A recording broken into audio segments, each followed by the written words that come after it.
Are you ready? 20 seconds start now.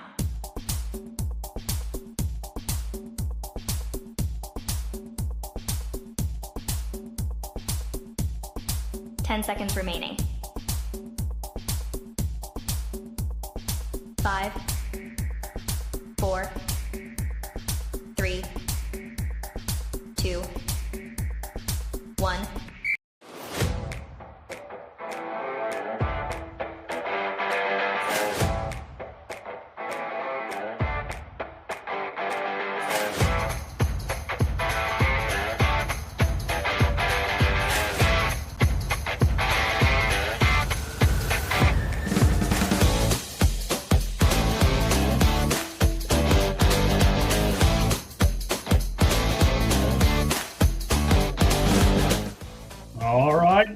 You are here with us on the Lights Out Sports Podcast. I got to apologize. I got Cheese all grumpy over here. I left him off. I'm like, where is he? And I forgot to send the invite link to him. So completely my fault. I'll take all the blame for it in the world. All of you people who are shooting us messages like, when are you starting? What's going on?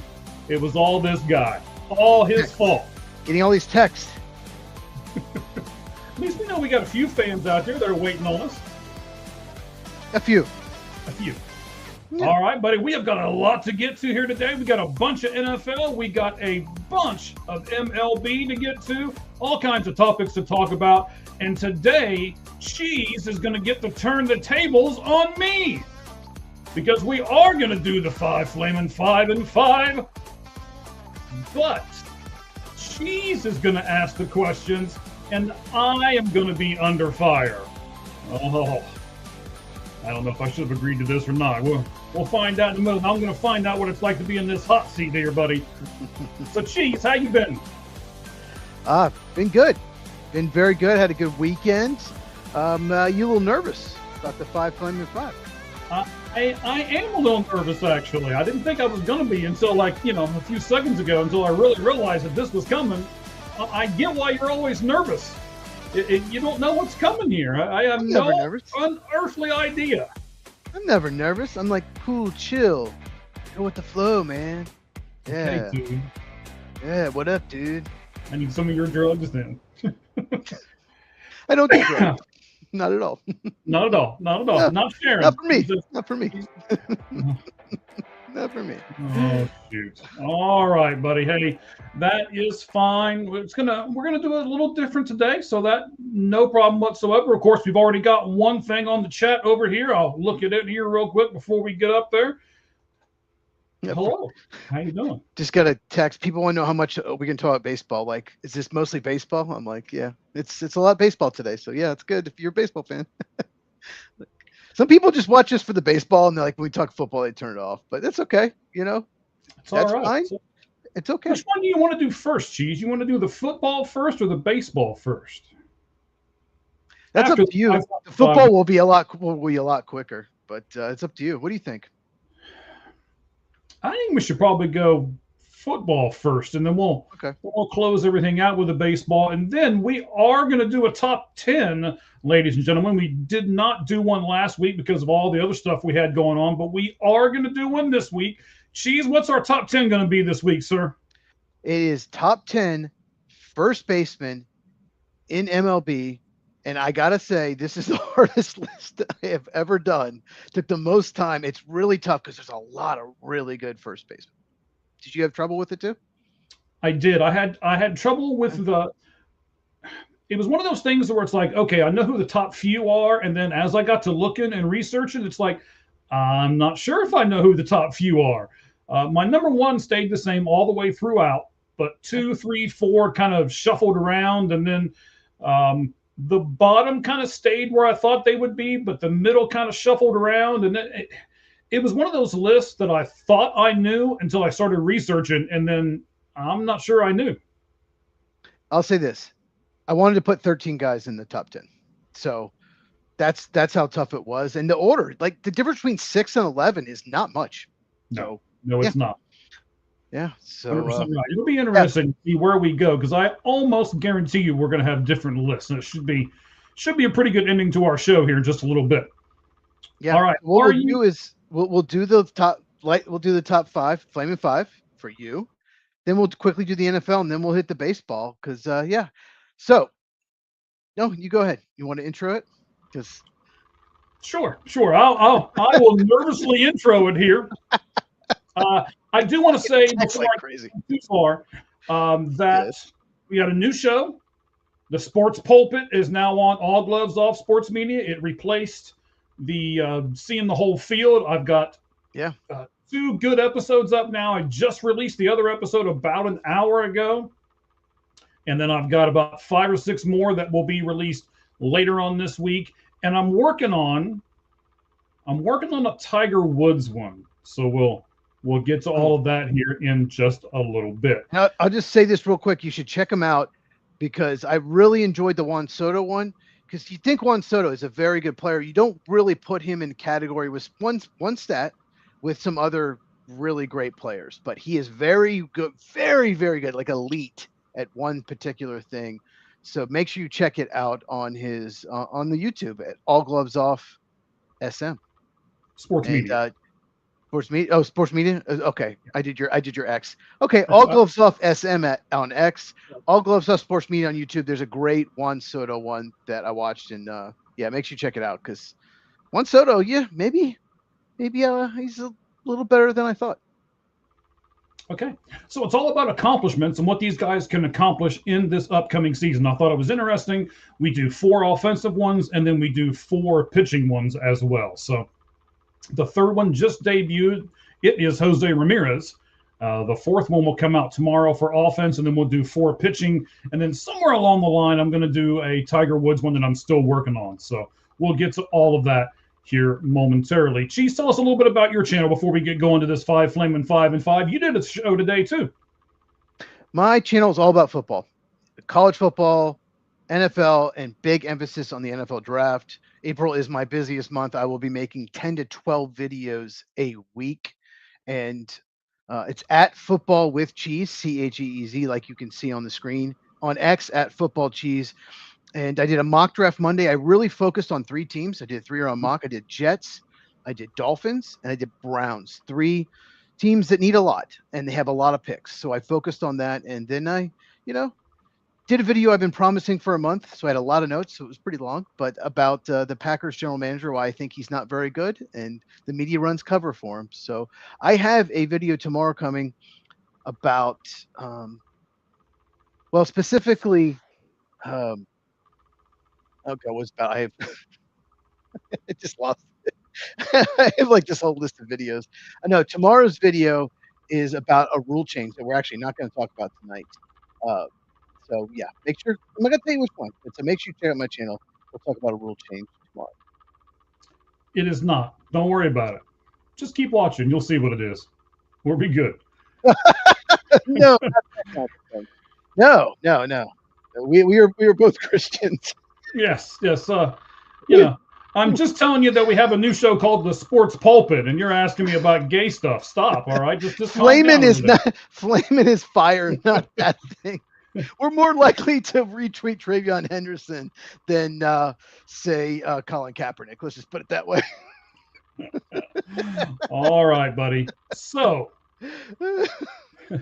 let's just go ahead and start into this, right? Let's get this 5 Flaming 5 thing out of the way. I do like your mock draft. Remind me in a little bit, we have one guy already signed besides you and me for our mock draft that we're going to do the Sunday before. I'll tell everybody who that is if you'll remind me. I've got it over here on the side, but I got so much stuff over here. Just remind me later. We'll make sure we tell everybody. We'll go over it later, but we're doing it the Sunday before the draft. We'll go live, and we do it an hour before. We're going to do it 8 Eastern, 5 Pacific. So we'll do it a little hour before for your convenience on that Sunday night. So. All right, buddy. So the 5 Flaming 5 is this. Yes. 5 questions, 5 minutes. If you make it, you get a 6th question. I take it you have the 6th one ready, right? So basically, no, I got this. So I will ask Mike 5 questions. He has 5 minutes to answer all the questions. If he completes all 5 questions in those 5 minutes, we will talk more about the 5th question. And I know he wants to talk more about it. So if he does not complete in time, wait, it says here, I will still burst into flame. Oh my God, Mike's life is in my hand. Doesn't matter who does it. I will be the one to burst in flame, no matter what. If you don't complete, is what it says here. Oh no, that's not good. Oh, so Mike's life is in my hands. I will burst into flame if he doesn't complete it in time. Apparently, yes. That's yes. Anything you want to add before we get started? No, just let me wipe the sweat off my brow here real quick. Okay. So Okay. the countdown will start when I read the first question. I did the longest question first, so you have more time. Okay. I'm ready, buddy, whenever you are. Okay. Team USA's World Baseball Classic roster, we talked about a lot, is basically cursed so far this season. Paul Skeens was awful in his first start. Logan Webb, awful in his first start. Cal Riley, hitting 133, striking out a ton. Aaron Judge, Kyle Schwarber, struggling, 154. Gunnar Henderson, Bryce Harper, hitting under 100. We've talked about this a lot, Mike. Are you willing to come around a little on my side that it's better for the player to go through all of spring training with his team on the routine? And let's go. Okay, so yes, I am willing to come around to you on your side a little bit. I didn't think it was all that big of a deal, but all of these players doing like this. I'm coming around to your side a little bit. They all need to just stay there, and the World Baseball Classic needs to be done in a different time of the year in order for Major League Baseball to participate in it. Maybe it's something that we get the minor league players to participate in, and we shine a little bit more of a light on them. Go ahead. Okay. Well said. All right. The Red Sox, get this, are 2 for 58 with 32 strikeouts with men in scoring position. 2 for 58 with men in scoring position to start this season. This marks the worst batting average in men in scoring position for the first 4 games of a season since they first started doing the stat in 1962. So I have another stat, and you tell me which you think is worse. You mentioned Cal Raleigh. Cal Raleigh started 0 for 10 with 9 strikeouts to start the year. He had 60 homers last year and was an MVP finalist. A lot of people thought he should have won.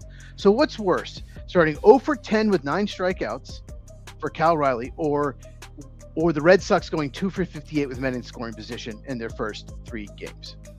Well, I'd say the team stat is more telling. I mean, one guy being in a slump happens all the time. A whole team being in a slump is pretty hard to do.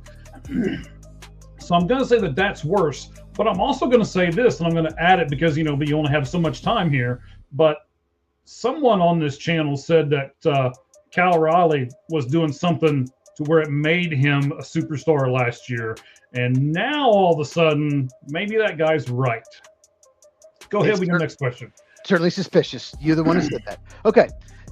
Third topic, Reds first baseman Sal Stewart going into play today, and he's actually homered already, but going into play today, he was hitting .667 with a .765 on base percentage. He's one of the best starts I have ever seen through 4 games. I have not seen hardly anyone talk about this in the media at all.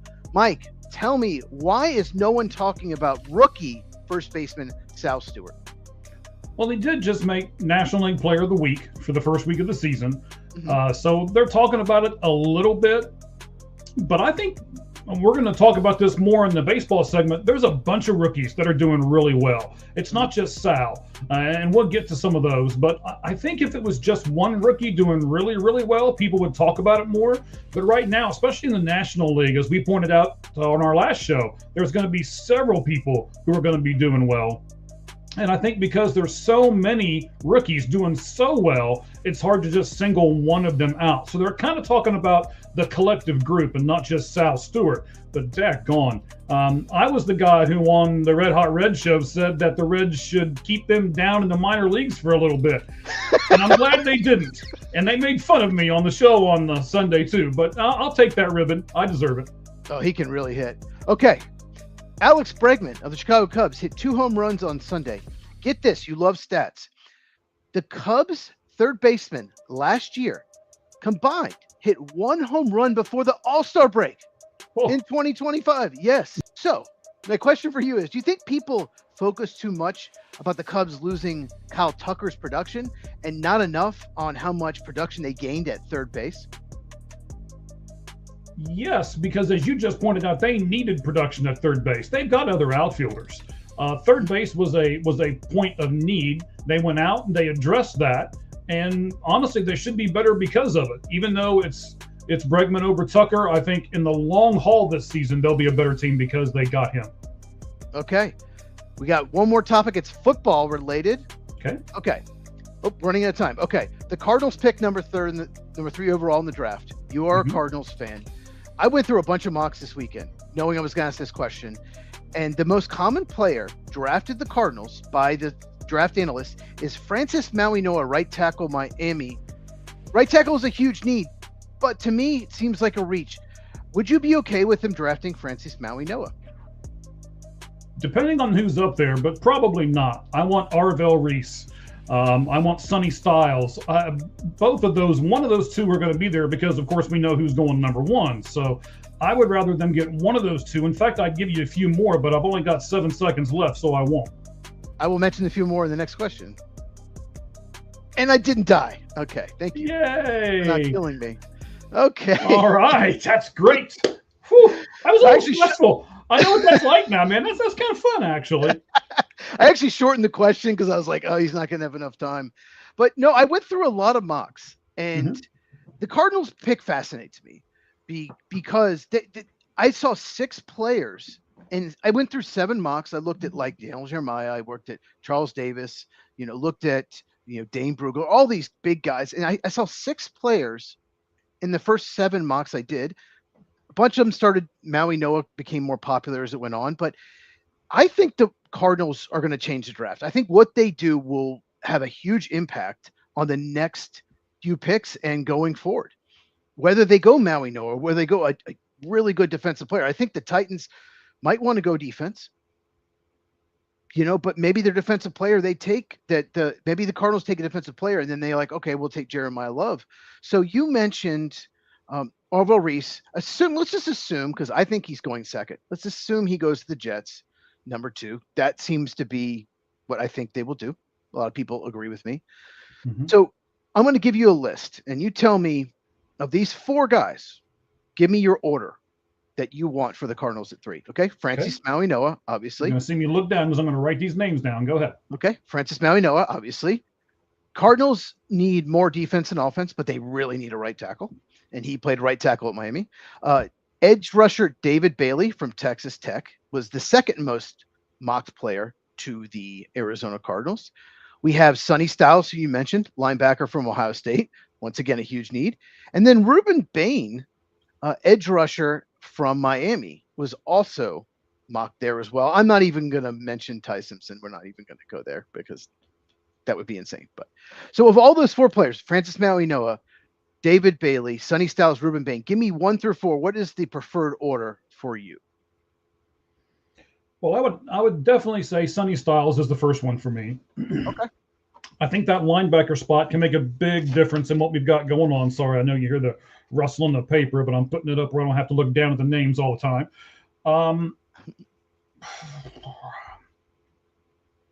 Give me the edge rusher second. Real quick.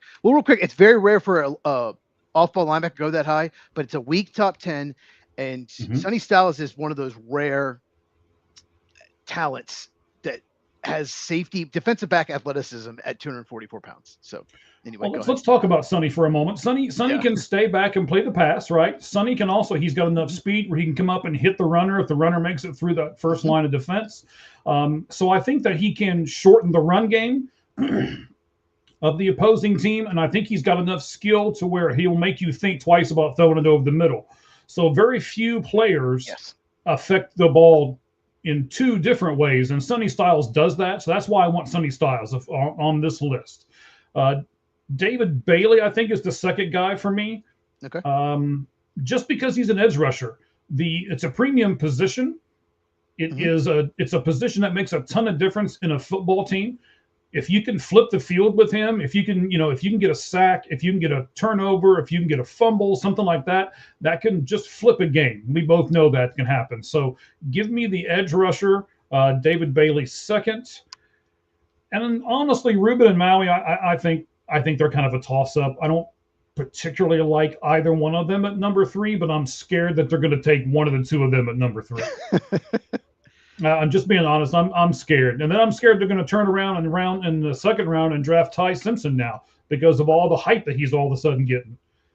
This guy was not getting anything until 2 weeks ago, and now all of a sudden he's the second coming of Christ. And I mean, I don't understand it. I don't think it's right, but I'm scared that the peer pressure is gonna make them choose him in the second round. The media influencers are getting the call from the agents. Hype my guy up. That's what's happening. We know what's happening. We know Dano did that. I made a whole video about Dano, represented by the same agency. Monty Ossenfort, this won't happen, but I would love for him to do what he did. Was it 3 or 4 years ago? Move down from 3, move down to 10, then move back up to 6. Something that wasn't an option, but yes, that would be my number one option, to be honest with you, because I don't think there's a player there. If Arvell Reese is still there, okay, take Arvell Reese. Run to the podium. No, right. It's run to the podium. It really is, 100%. Yes. But if Arvell Reese is not there, and you don't want to take Sonny Styles because of the things that you have mentioned, that's not a number 3 pick, that's not, okay, then trade down. Maybe you'll get lucky and Sonny Styles will be down at 10 or 12 or wherever it is that you trade, and you can still get him and you get another pick. I don't think so, but I don't know. It's for me, it's either Arvell Reese or trade down. If for you guys didn't know, when the Cardinals drafted Paris Johnson, they had the 3rd pick, traded to the Texans, moved down, I believe, to 10 or maybe 12. It might have been 12. I think it was 12. Got a first-round pick, a future first-rounder, great move, and then moved back up to 6. When Paris Johnson was still there at 6, Monty Ossenfort, the GM, he's like, okay, this is my left tackle, and it was a great pick. Moved back up, so he gained draft capital, gave a little back, but still, and got up and got their franchise left tackle. And there's a video online, you can Google it on YouTube. It's fascinating, and it was such a great move, and one of my favorite draft videos I've ever seen. I don't think it's going to happen. I don't think anyone wants the 3rd pick, but I would love to see them do it. Okay. How you survived? You I did. Flame at 5. That might be a video for you, though, is who wants the 3rd pick? That's intriguing, actually, because who wants that 3rd pick? Who would be willing to trade? The only thing I can think of is if somebody is 100% believe that the Titans are taking Jeremiah Love, and you think he's like Bijan Robinson or even better. You think he's better than Ashton Jeanty. You think he's on that level. I don't. I think he's very, very good. But even so, you're trading up for a running back. You'd have to give up, even if a weak top 10. If you're the Cardinals, you can't move down to 7 or 8 and take a 3rd round pick. You got to get a lot more than that. You got to, you know what I mean? So it's just very, very unlikely, but you never know. Some teams, I did not think the Jaguars would move from 5 to 2 last year. So you never know. It is very interesting. The first few picks of this draft are what's going to make the rest of the draft. And I like this draft because of that. Now, this draft, I think, is going to be very interesting, and I can't wait to do our draft. We're going to do the mock draft on the Sunday before. We're going to do it, as she said. For me, it's 5 o'clock. You can go over all the other times if you want, because I'll screw them up if I try to do them. And then I'll tell you, we've got one guy coming, and I'll tell you who it is. Well, 8 Eastern, 7 Central, 6 Mountain, and then 5 o'clock Pacific. And if you live in Arizona, we're doing it Sunday night. We're doing an hour earlier, and we will have Mike will host it. Myself and 3 other draft analysts will pick for 2 conference each. So we'll all make, well, I'm going to say all make 8 picks, but some teams have 2 picks. So yeah, we'll see what divisions we pick. We haven't decided yet, but go ahead. All right. So last year we had some guys on with us. It was the first year we did it. We're going to do something very similar to what we did last year. It'll be fantastic. I can't wait to get this done. It was our most popular show. It's where I found Cheese. It's where he became part of this. He's over there laughing because he knows it's true. So we're going to bring back another guy who was with us last year on the show, Med Smith.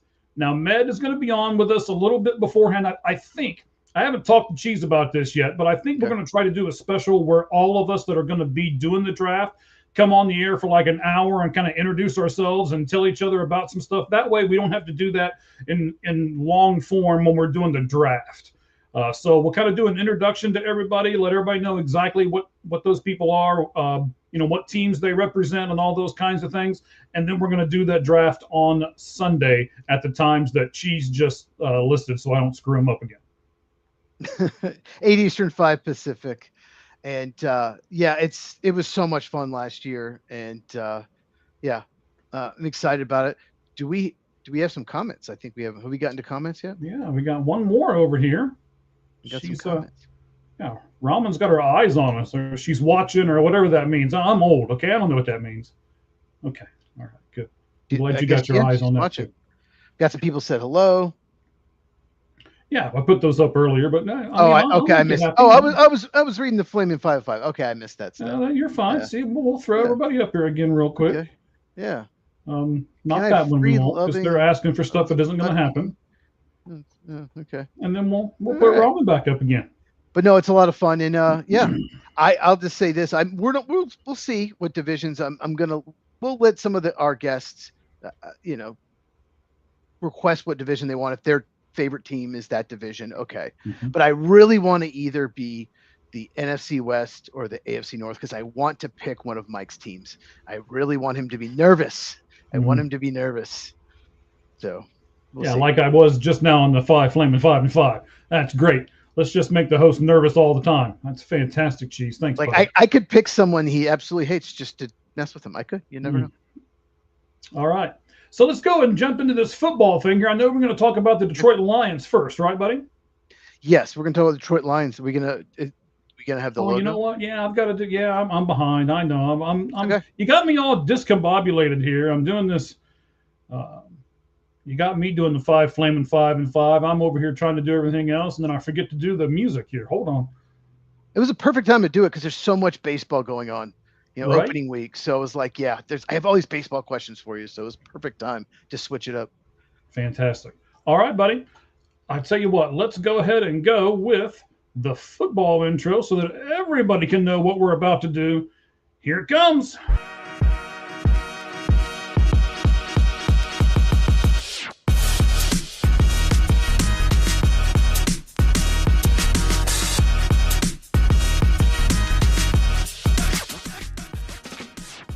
All right, buddy. Detroit Tigers are on the docket first. What do you got for us?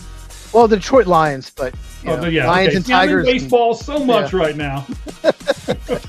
So the Lions, they made center Frank Ragnow, longtime center, pay back part of his signing bonus when he retired. So former Lions linebacker, he's now a Tampa Bay Buccaneer. He had an issue with this and posted on X, I'm going to quote it. Played through fractured throat, 1 week post meniscus cleanup with stitches barely out, inoperable, unrepairable toe. And then he quoted again, hey, let me get my signing bonus back. And then he added, do business as business is being done. Basically, Frank Ragnow was one of the best centers in the NFL for years. In the last few years, he just played hurt. He played through injuries. I mean, fractured throat, stitches barely out. It's insane what he went through and still played at a high level. It's not like he was bad. He still played at a Pro Bowl level with all those injuries. So basically he had to retire, Frank Ragnow, because of the medical reasons, because he just was always injured. Do you have a problem with the Lions asking for part of the signing bonus back, Mike? This is very intriguing to me. It's business, right? That's the way Detroit's looking at it. I mean, that's the way Detroit's looking at it because they're a football team. They're a business. The players are looking at it from a player standpoint because all the players think they should get all the money all the time. And to be honest with you, I don't really agree with either side. I don't think that the team should always look at it as a business. And I don't think the players should always look at it as, I want all my money all the time, because some of the players don't deserve near that much money, near that much of the time. That's why this is so intriguing to me. I don't have a problem with them asking for it back, but you're going to talk about this in the next few questions. but this could really spell bad things for Detroit. So continue with your questions, and we'll talk about what we mean more on that subject. Well, I'll just say this: Frank Ragnow. I don't think I've ever seen a player with more injuries that kept playing. Anyway, hey William, uh, I I just he was a fan favorite, longtime line. I believe played 7 years. Did everything he could. He played till he couldn't anymore. Had neck issues. I mean, just of all the people to ask money back, it's not like Drew Dahlman, who just signed a free agent contract with the Bears, played 1 year for the Bears. They ask it back. I get that. It's just who it is just kind of bothers me. My next question for you is: do you think, because obviously he's unpopular with former Lions player and probably a lot of current Lions players, do you think this could lead to Lions players basically deciding not to play through injuries? Because if it makes it worse and I have to retire, then I have to give back the signing bonus. Right. This is some of the things that I think. I mean, I understand where Detroit's coming from, but these are some of the ramifications for the Tigers if this is what they decide they want to do. I don't have a problem with this, but later on, when their players don't want to play through injury and they're squawking about that, it's like, no, wait, you can't have your cake and eat it too, right? You have to decide which way do you want this? Do you want the money back from the guy who tried to give his all and just couldn't, or do you not want your players to play half in and half out? Do you want to wait until they're completely healed and not when they could possibly come back and play, but when they are completely and totally medically cleared to come back and play? And this is one of the things that can bite Detroit in the butt. I think so too. I think this is not going to be popular in the locker room. Obviously, like I said, fan favorite, well liked person playing through injuries, and that's who you ask. Yeah, I think this could bite them in the butt as well. And the Lions, for many years, not only were they not good, they had a bad reputation. And two of the best to ever do it, two of the best players I've ever seen play, are Barry Sanders and Calvin Johnson. Both of them retired young rather than keep playing for the organization. It seems like they had changed things, like they turned it around, it gotten better, but I'm not sure because it seems like they're still not treating the players great. Do you think that maybe free agents will see this and like I don't really want to sign with the Lions. I'd rather go somewhere else, even if they match the money. Yeah, this could be a second problem for them. So teams like, I mean, I'm a big Bengals guy. You know that. Most of the fans that are watching the show know that. They've got a really bad reputation too. And the Bengals kind of have to overpay people to get them to come play for them. And that then, puts a hardship on how much of the salary cap they have left and, things of that nature.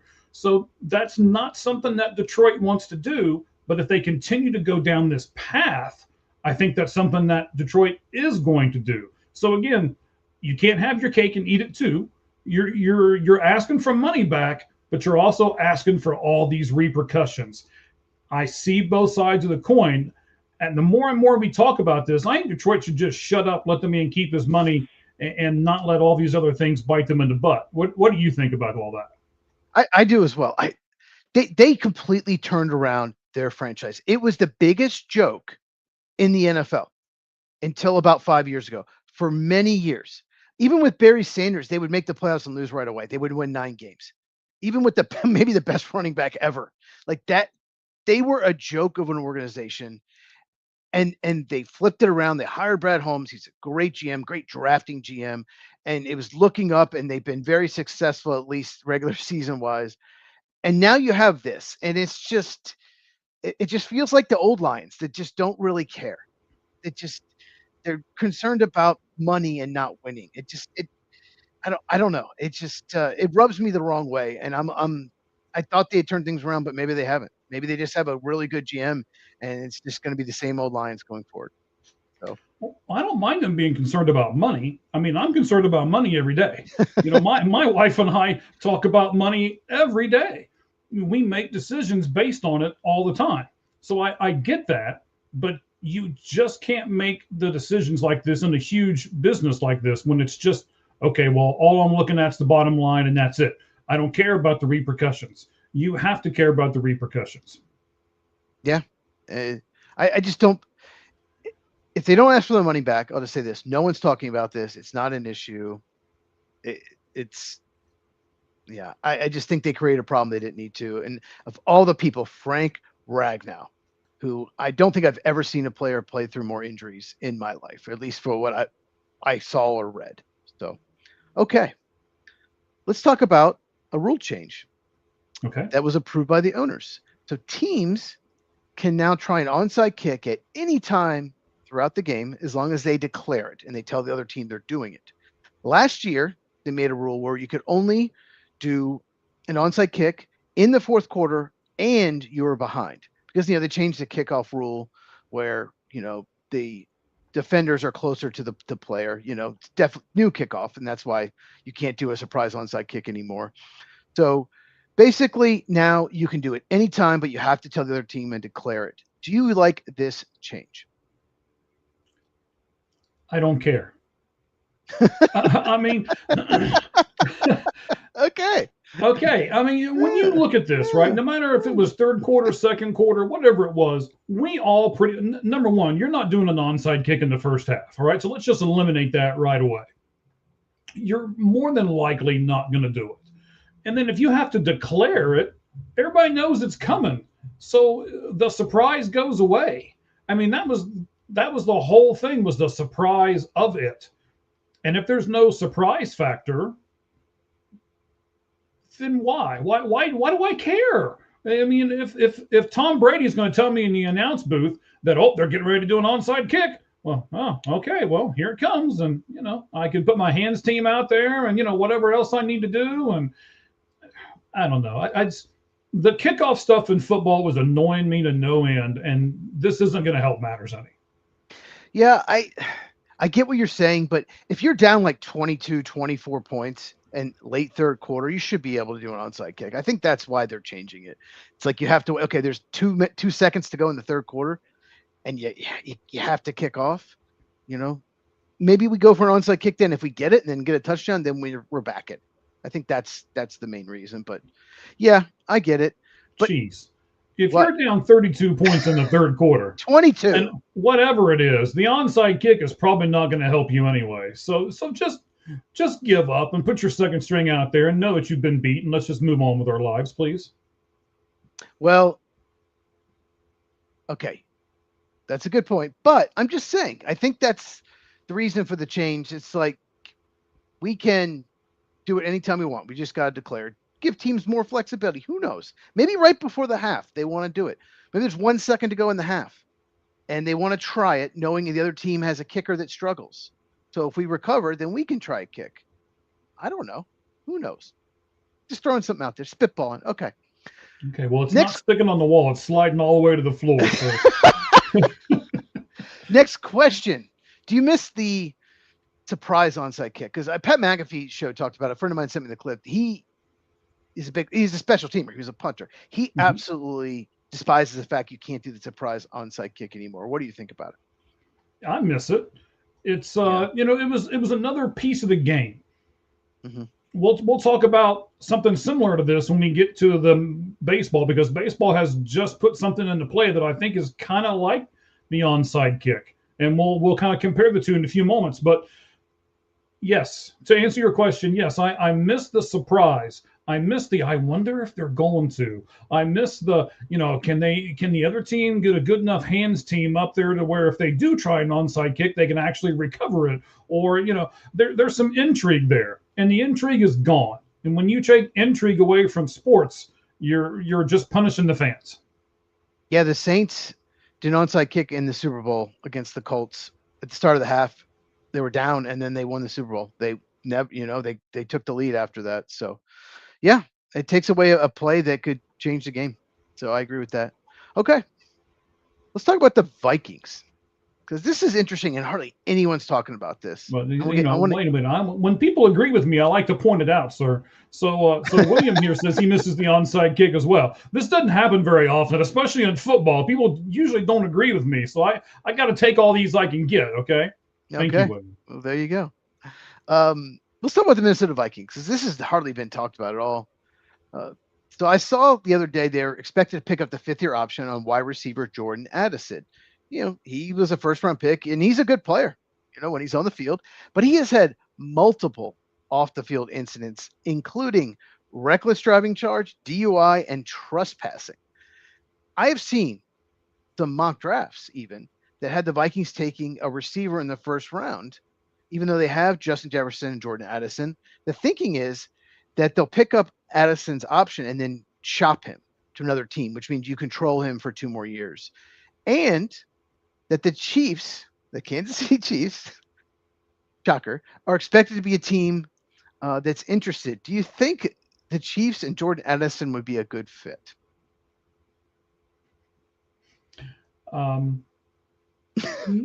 The Chiefs and Jordan Addison thing, I don't know about because there are several teams, not just Kansas City. I'm going to mute this mic and cough for a second. Okay. I don't know. I got a little something. I can't get rid of it here.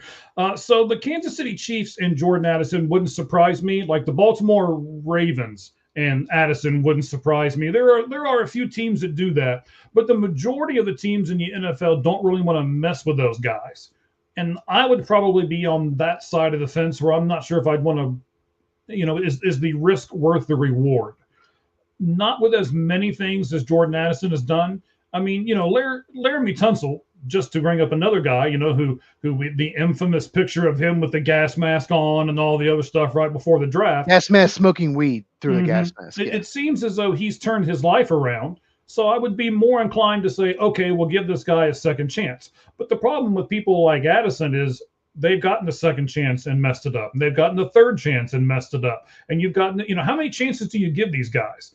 So if it's someone with one or two, I might give them a second or possibly even a third chance. But I definitely am not giving anyone, no matter how great they are talent-wise, a fourth chance. It's not going to happen. I get it. And what's crazy is the Chiefs already have Rashee Rice. So he's been arrested multiple times since he was drafted. Do you think the Chiefs can really go into the season and tell their fans that our top two receivers are Rashee Rice and Jordan Addison? They probably have 6 of the last 10 arrests in the NFL. Can you really go into the season? They're very good. They're very talented players, but can you go into the season with those two receivers if you are the Chiefs? What do you think? Your fan base has really got to buy into their talent if that's what you're going to do. Yeah. I mean, they can do it if they really want to. I don't know. It's going to be an interesting, so it's Kansas City. Not really known. I mean, I wouldn't consider Kansas City part of the the Bible Belt. Would you? I mean, I don't know. Is that Kansas City? It will just the inner city. It's a flyover state. We'll just say that it's okay. A lot of their fans are probably Christian. Probably more so than say 49ers fans, maybe Patriot fans. I would say that. Mm-hmm. Okay. So it's going to be a harder sell to Kansas City people then. The Chiefs, as we know, I think of all the franchises, and correct me if I'm wrong, if you think another one, but they take chances on character more than anyone, more than any franchise in the last, say, 15, 20 years. Travis Kelce had a character. He fell to the third round despite his athletic testing. Tyreek Hill, there's obviously Rashee Rice. There's been a lot. They will take a chance on a really, really talented football player. You mentioned Baltimore there. They do as well. They they used a second round pick on a guy that was accused of SA twice. Yeah. So I don't know. Is there someone else you think besides those two? I can't really think of a team necessarily that I think takes a ton of chances. And I don't even think that you would get much of a bargain with either one of those receivers either. Maybe you can sell it to me if I'm a Chiefs fan. If they're like, okay, so we're paying them the league minimum and giving them a chance. It's like, oh, well, okay, if they cut them, then we're only, okay, so it's only a few, 100,000 or whatever it is. That's nothing to a football team. So, okay, maybe I can buy it if it's that way. But they wouldn't be getting those bargains. They're not getting the bargain on their current receiver, and they certainly wouldn't get it on Addison, right? If they'd go to trade him, they'd have to give up, something for him. Oh, and then pay him too. They would want at least, and the Vikings would want at least a day 2 pick. Now, the Chiefs have a lot of draft capital in the Trent McDuffie trade, Okay. Yeah, I mean, you don't have to necessarily pay him because if you pick up his option, you have him controllable for the next 2 years. So I don't necessarily have to pay him yet. You got him for the next 2 years. But Minnesota's not going to just give him away because they used a pick in the 20s 3 years ago to get him. So, and when he's not been suspended, he's been productive. He's been a good player. So, But I there's you and I both know though. I don't not I'm not delving into your life of girlfriends or anything like that. But we all know that there are certain women out there who think they can fix anyone, and the Kansas City Chiefs might be a team that says, "Okay, we can fix him. Just bring him here to Arrowhead, and we will fix him."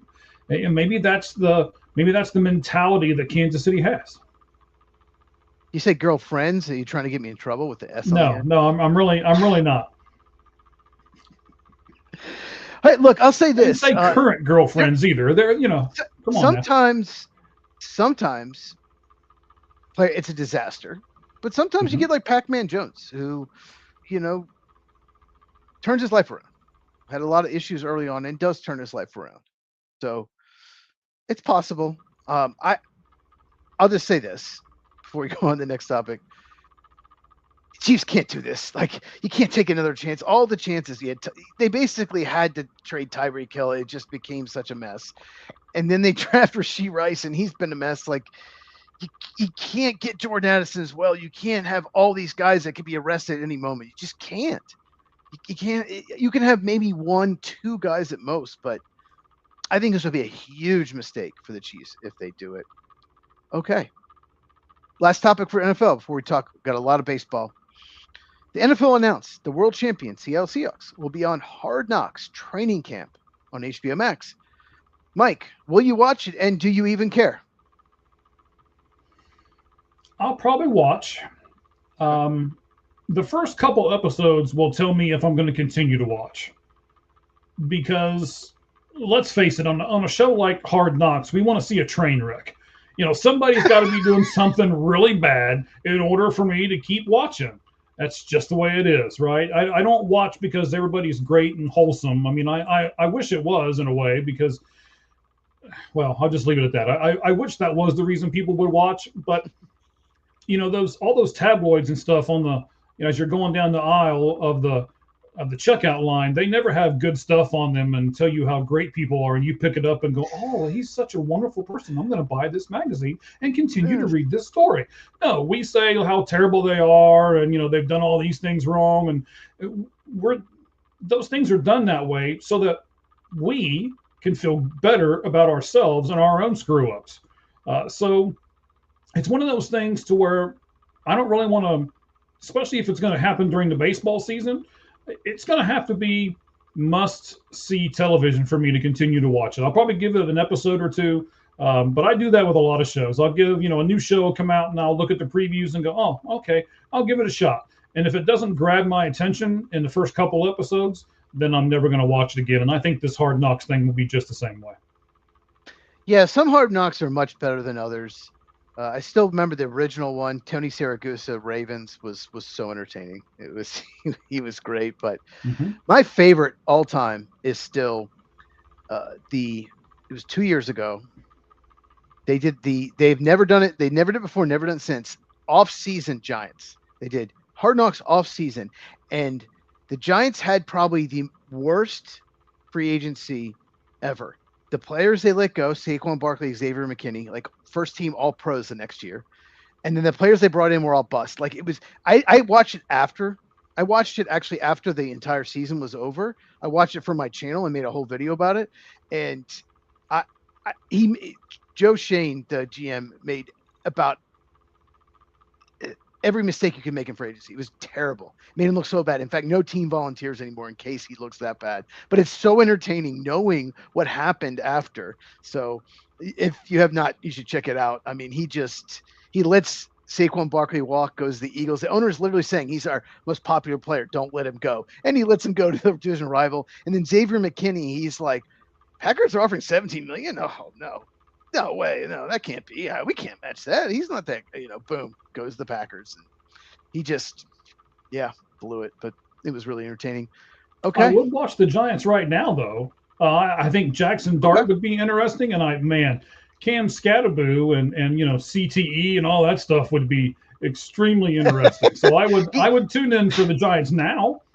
Oh, HBO Max will put a mic in front of Cam Scadwood anytime they possibly could. They want to hear SSA because he's an interesting dude. And Jackson Dart's interesting, and Malik Neighbors going off injury, and they have a new head coach in John Harbaugh. It'd be very interesting if it was the Giants. The other thing that I'll throw in here as well, Chiefs, I don't know if you've seen it yet or not. I know you had a busy day. I had a busy day doing some other stuff with our podcast and doing some other things that hopefully I'm going to be able to announce here in a week or two. But I did put up on our X at All Gloves Off SM.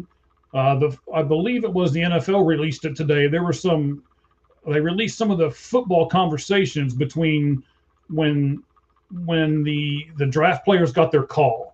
Basically, the Giants called this guy and the Cowboys called that guy, and they did one where the Titans called Cam Ward, and they recorded it, of course, and they released some of those videos today.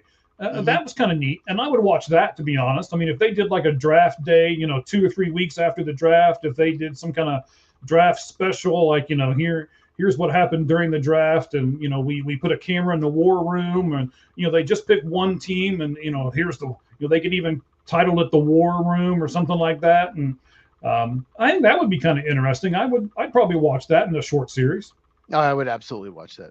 There's no doubt about it. Now, we just gave the NFL a ton of pub to create and watch, and it should be on All Gloves Off Sports Media just because we said it, by the way. I would, I think we should host it. I think you should host it, and I will be the one who interviews, and I will ask the questions. Okay. Yeah. I'm all right with that. I kind of wish the Patriots were actually doing Hard Knocks. Travion Henderson. It'd be interesting. And Stephon Diggs isn't on the team anymore. But, a lot going on in the Patriots. Let's not talk about that, though. Okay, that concludes the football segment. Let's talk baseball. I want to talk a lot about baseball today. All right, we're going to talk a lot about baseball. So let me get everything ready here. Click the buttons.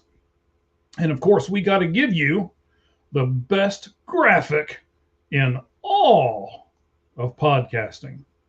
Are you ready, Chiefs? Yes. Here we go. Maybe.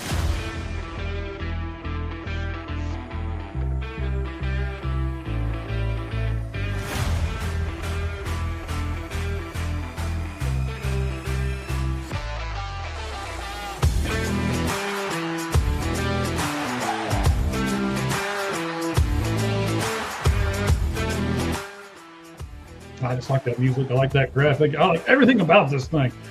And of course, it is now baseball season. It is the real stuff. It's not spring training anymore. And we have had 2 huge multi-year contracts signed by players who have yet to step foot on a major league field. So let's talk about them. Are you ready to do that, buddy? Yes. I have a lot to say about it. I'm so glad this was in the notes.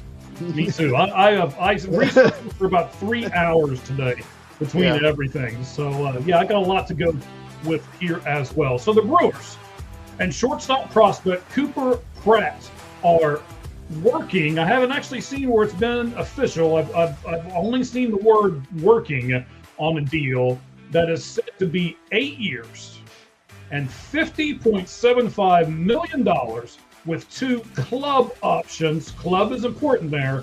2 club options, each worth an additional $15 million each.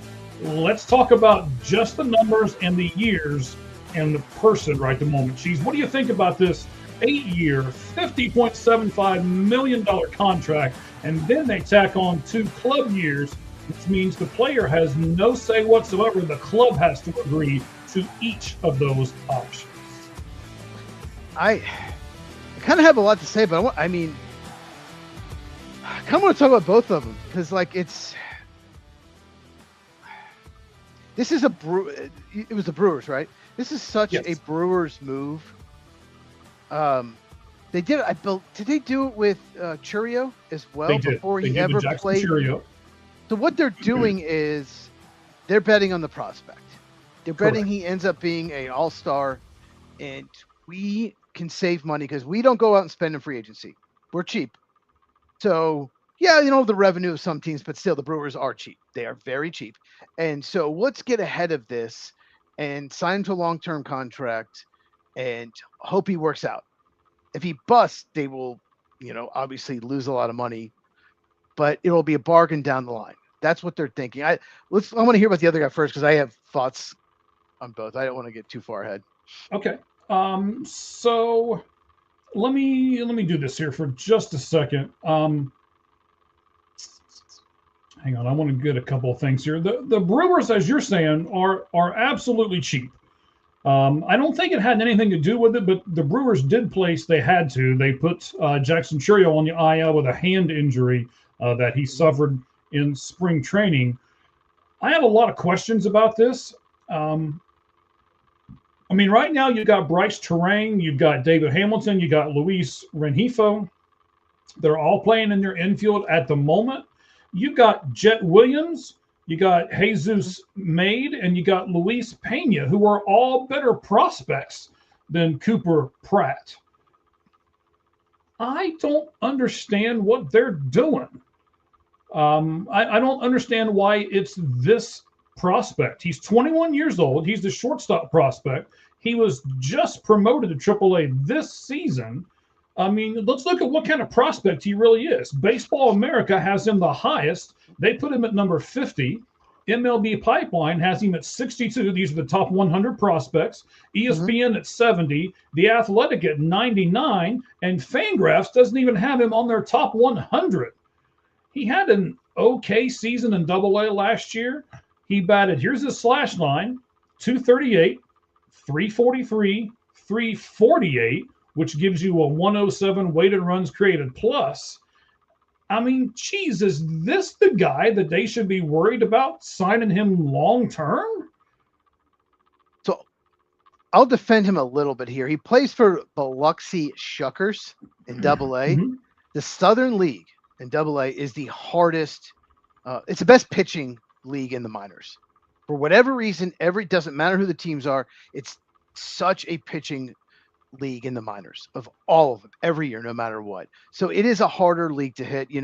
I'm a Cubs and Braves fan. The Cubs and Braves play in that division, and there are some hitters that are great in high A, and their numbers are decent, not great in AA, then better, even better in AAA. Like, it's just a really good pitching league. So he's probably better than those numbers. Maybe analytics shows that he's just a lot better than that. Maybe he hit into some bad luck. Maybe they like his versatility. Maybe they like the person, the work ethic. There's got to be something. Because even the 50th best prospect, which is the highest of any list, right? 50 was the highest, I believe you said. Even the 50th best prospect is not usually projected to be an all-star. Usually top 10 or 15, you're going to be an elite player, top 25 all-star, maybe top 30 or 40, maybe perennial all-star. But even once you get to 50, 60, 70, you're like a good player, not a great player. So I'm very surprised by this. And I mean, let me give like you said, he doesn't numbers. strike out much. He doesn't strike out and he walks. There must be his peripherals look good. So they must think that he projects well to the majors, but it's still, even if you think he projects well, it's still a huge risk. Well, yeah, I mean, you started me on this. So, I obviously, for those of you who don't know, we prepare these things ahead of time. We share notes back and forth and stuff, because to me, that's what good podcasts do, right? We prepare ahead of time for what's coming. I can't stand to watch a podcast and one of the people's going, so we know what we're going to talk about back and forth, and that just makes it better for all of you and for us as well, right? So that impression was great. That was great. Oh man, God, I hope that's part of one of our shorts. God, I hope so. But go ahead. So maybe it's his other numbers, as you started to say, Cheese. He has a 12.7% walk rate. He has a 15.2 strikeout rate. Think about that a moment. 12.2 he walks, and 15.2 he strikes out. That's a low strikeout and a really high walk rate, and they're both really strong figures. But he only hit 8 home runs. He did steal 31 bases, and he's considered a solid defender, but not great at shortstop. So I guess my question to you here before we do our fourth point, and then we'll talk about the Seattle Mariner guy. We'll combine everything together like I think you want to do here. But are the Brewers paying top dollar for mediocrity and just crossing their fingers and hoping for above average? I mean, he probably ends up at second or third. But even at third, like, he doesn't really have the power. Maybe he projects to. Some guys don't. Maybe some guys, as they go through the minors, they add more lift to their swing or whatever reason. Stolen bases is big, so he's got speed. He's got tools. He's got some tools. He does. But it's not like he's talentless. No, he's not. They obviously like him a lot better than the prospect rankings. There's something or multiple things, little things probably they like. Maybe they like his work ethic, maybe like his leadership. There's 31 stolen bases is very good. Although in the minors, 31 stolen bases typically is like 10 to 15. The majors, maybe, they're much better in the majors throwing runners out. In minors, so there have been some average runners have 40 stolen base seasons in the minors, but it seems like he got tools and they like him. They think he is probably a very high floor player. That's what I think it is. They think he's a high floor. He can be at least an above average major leaguer. So it's just really I saw that and I'm like, I hope Mike puts in the notes because this is crazy. So I wonder this too. I think this might be something that a team like the Brewers does. This is not in your notes. You're not going to find it anywhere because I just kind of came up with it a few minutes ago as I was thinking about stuff. No. I wonder if the Brewers went to like 5 or 6 agents who represent these players. And they said, okay, we're looking to sign somebody. And we're looking to sign somebody for about 8 years in the $50 to $60 million range. Which one of your clients wants it? And this is the guy that said, yeah, I'll take it. And they're like, okay, let's start negotiating. And I wonder if some of the other guys, like we mentioned before, you got Jesus Maid, you got Jet Williams, who they just picked up from the Mets in the trade. I wonder if their people said, no, we're not doing that. And so now they have to sign somebody to one of these contracts. And this is the guy who said yes. And now that's the person they're negotiating with. You mean Jesus Made? Is it Made? Is that how you say it? It's M-A-D-E. I know. It's Jesus Made. Mike is never going to be ever pronounce all the names correctly, but I'm not even. Especially not when it's spelled M-A-D-E. I mean, that's made, for God's sake. Come on, people. I remember when Max Fried was a prospect for the Braves. I call him Max Fried, so I get it. That is a great theory. That might be it. Like, we want to lock up some people long term. We want to have a young core of hitters. And who is willing to sign for that? Or maybe they went out to guys that are higher ranked prospects and said 8 years 60, 8 years 70. 8 years, 50 for you. They reached out to all these agents and all the players and see who would agree to the terms. And maybe that he, Cooper Pratt, maybe he just he bit and he's like, yeah, I want that contract. I hadn't really thought about that.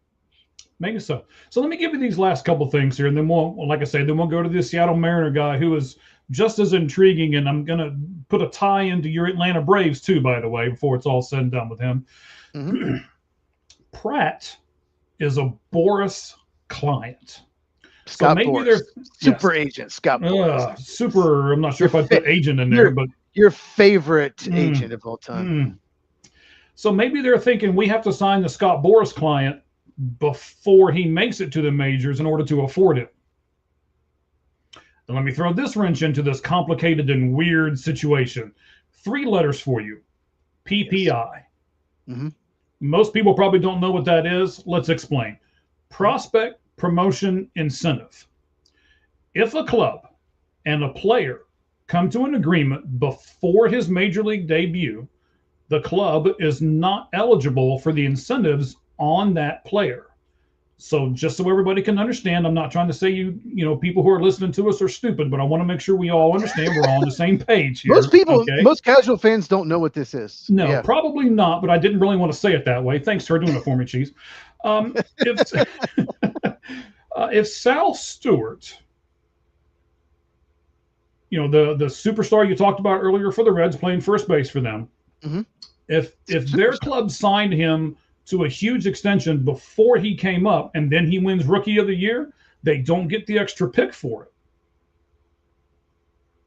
I don't know Yes. why that's in place, but it is. I had to look that up to make sure. I'd seen that on a couple of sites, and I'm like, really? That doesn't make any sense.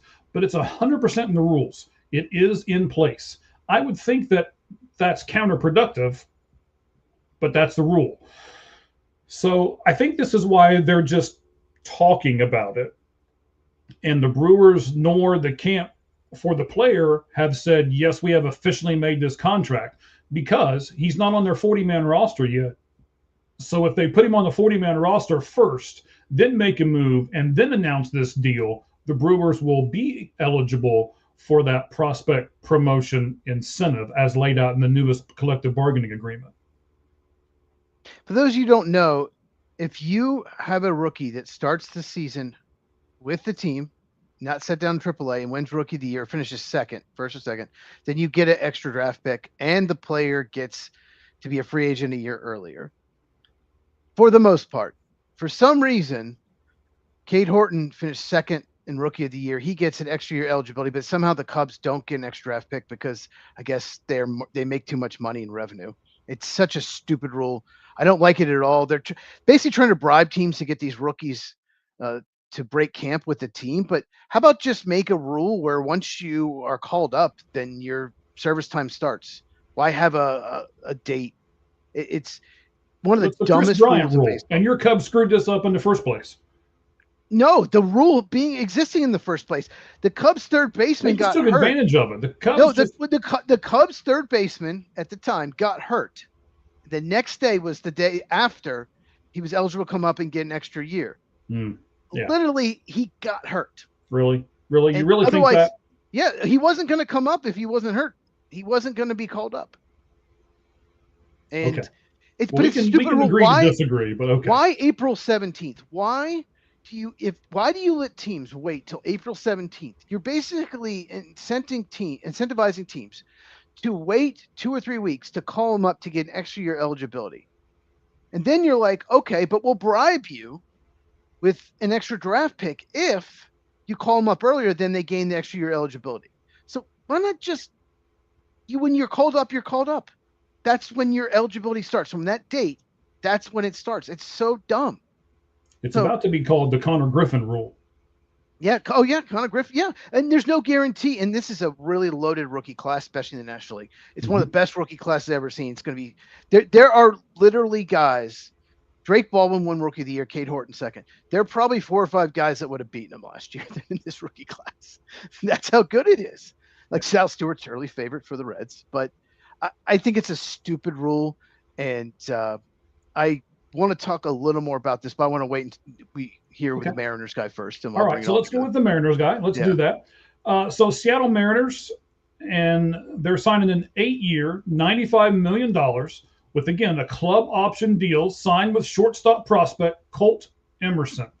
Met him, got his autograph. Anyway, cool. The deal is the highest for a player to never play in Major League Baseball. He beat Jackson Chourio by $13 million overall in his contract, and could, if all the incentives are met, he could actually increase this $95 million deal to a $130 million deal. And I think this is important.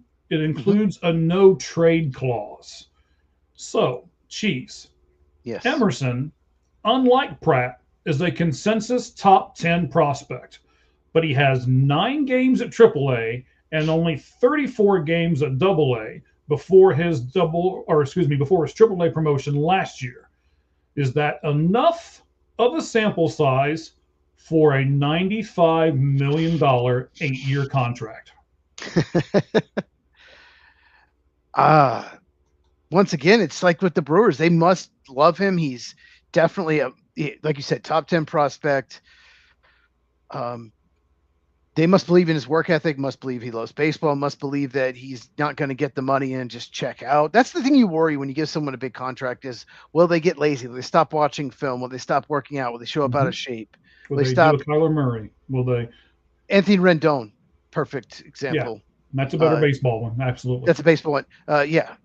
Kyler Murray, just check out. Just I got paid. Albert Hainsworth is another good example for football. Um, I at least he's a top 10 prospect.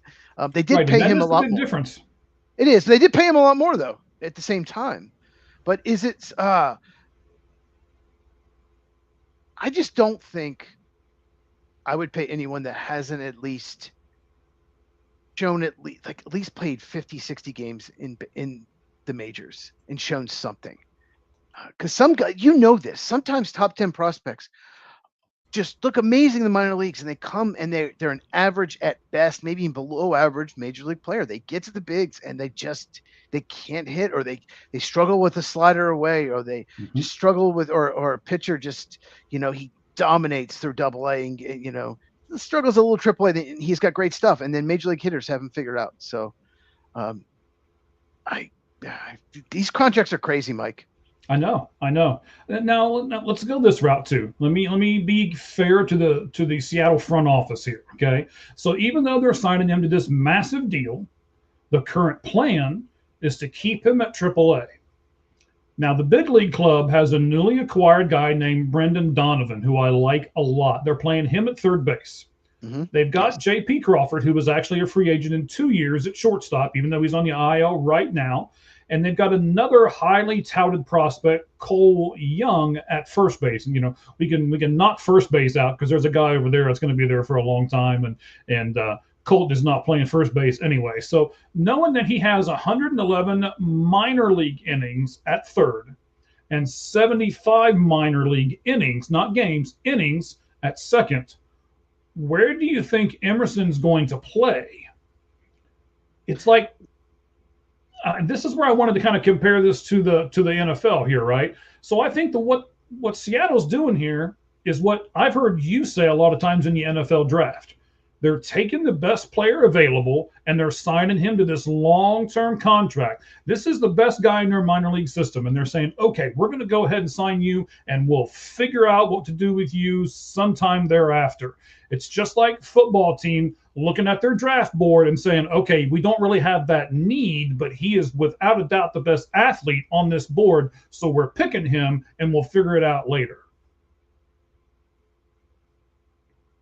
Yeah, that's a really good comp. Here's the thing, like Brendan Donovan can play everywhere. You could Mhm. always call him up, play him at third, and make Brendan Donovan super utility. He can play in the outfield. He can, which I You think he can will do before it's all said and done. Yes. you could rotate the DH. You could trade JP Crawford because I think Emerson's going to play shortstop. So you could trade JP Crawford as well.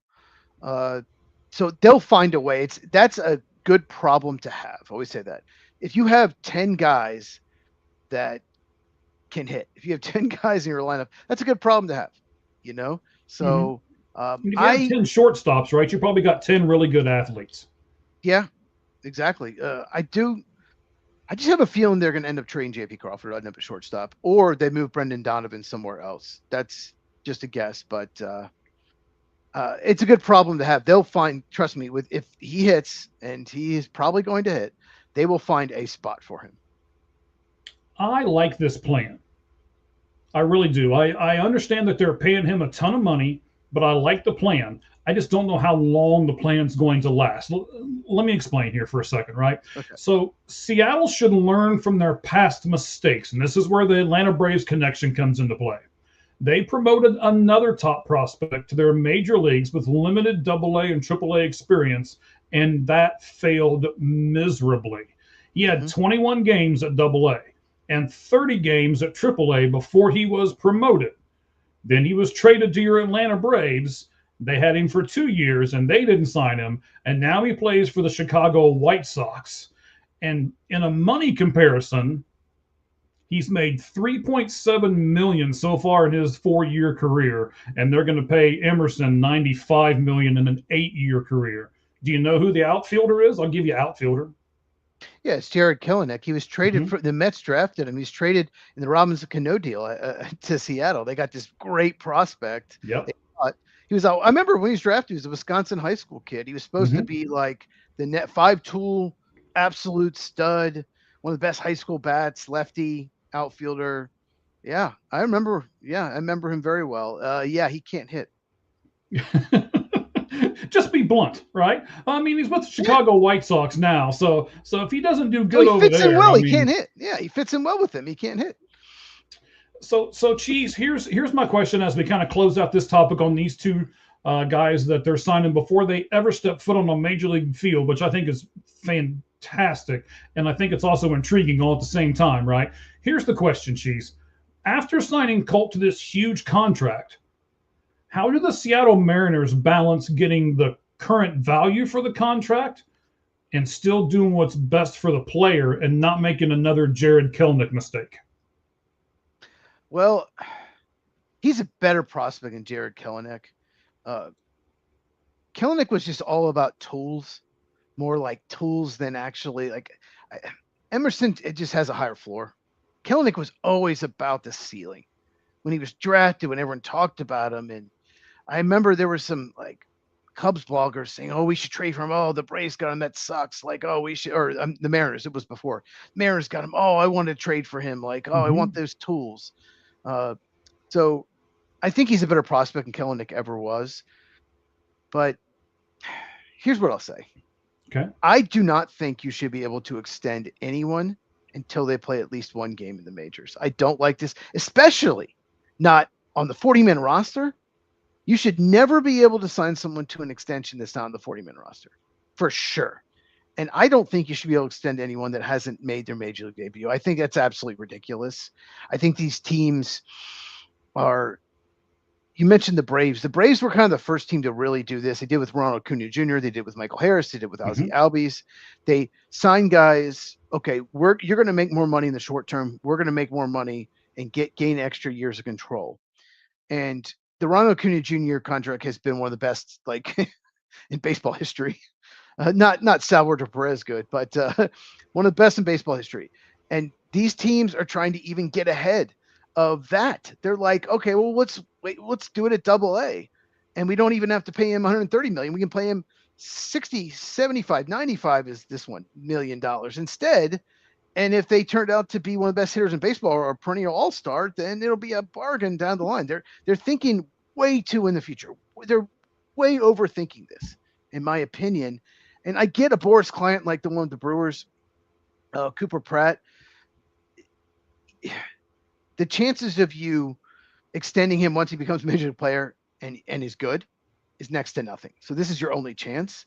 So I guess I get that, but I just think it's crazy. This has gone way too far. You should not be able to, and I want to get your take on this, extend a player. It's not even on the 40-man roster, hasn't even played a single, haven't had a bat in the majors. What do you think?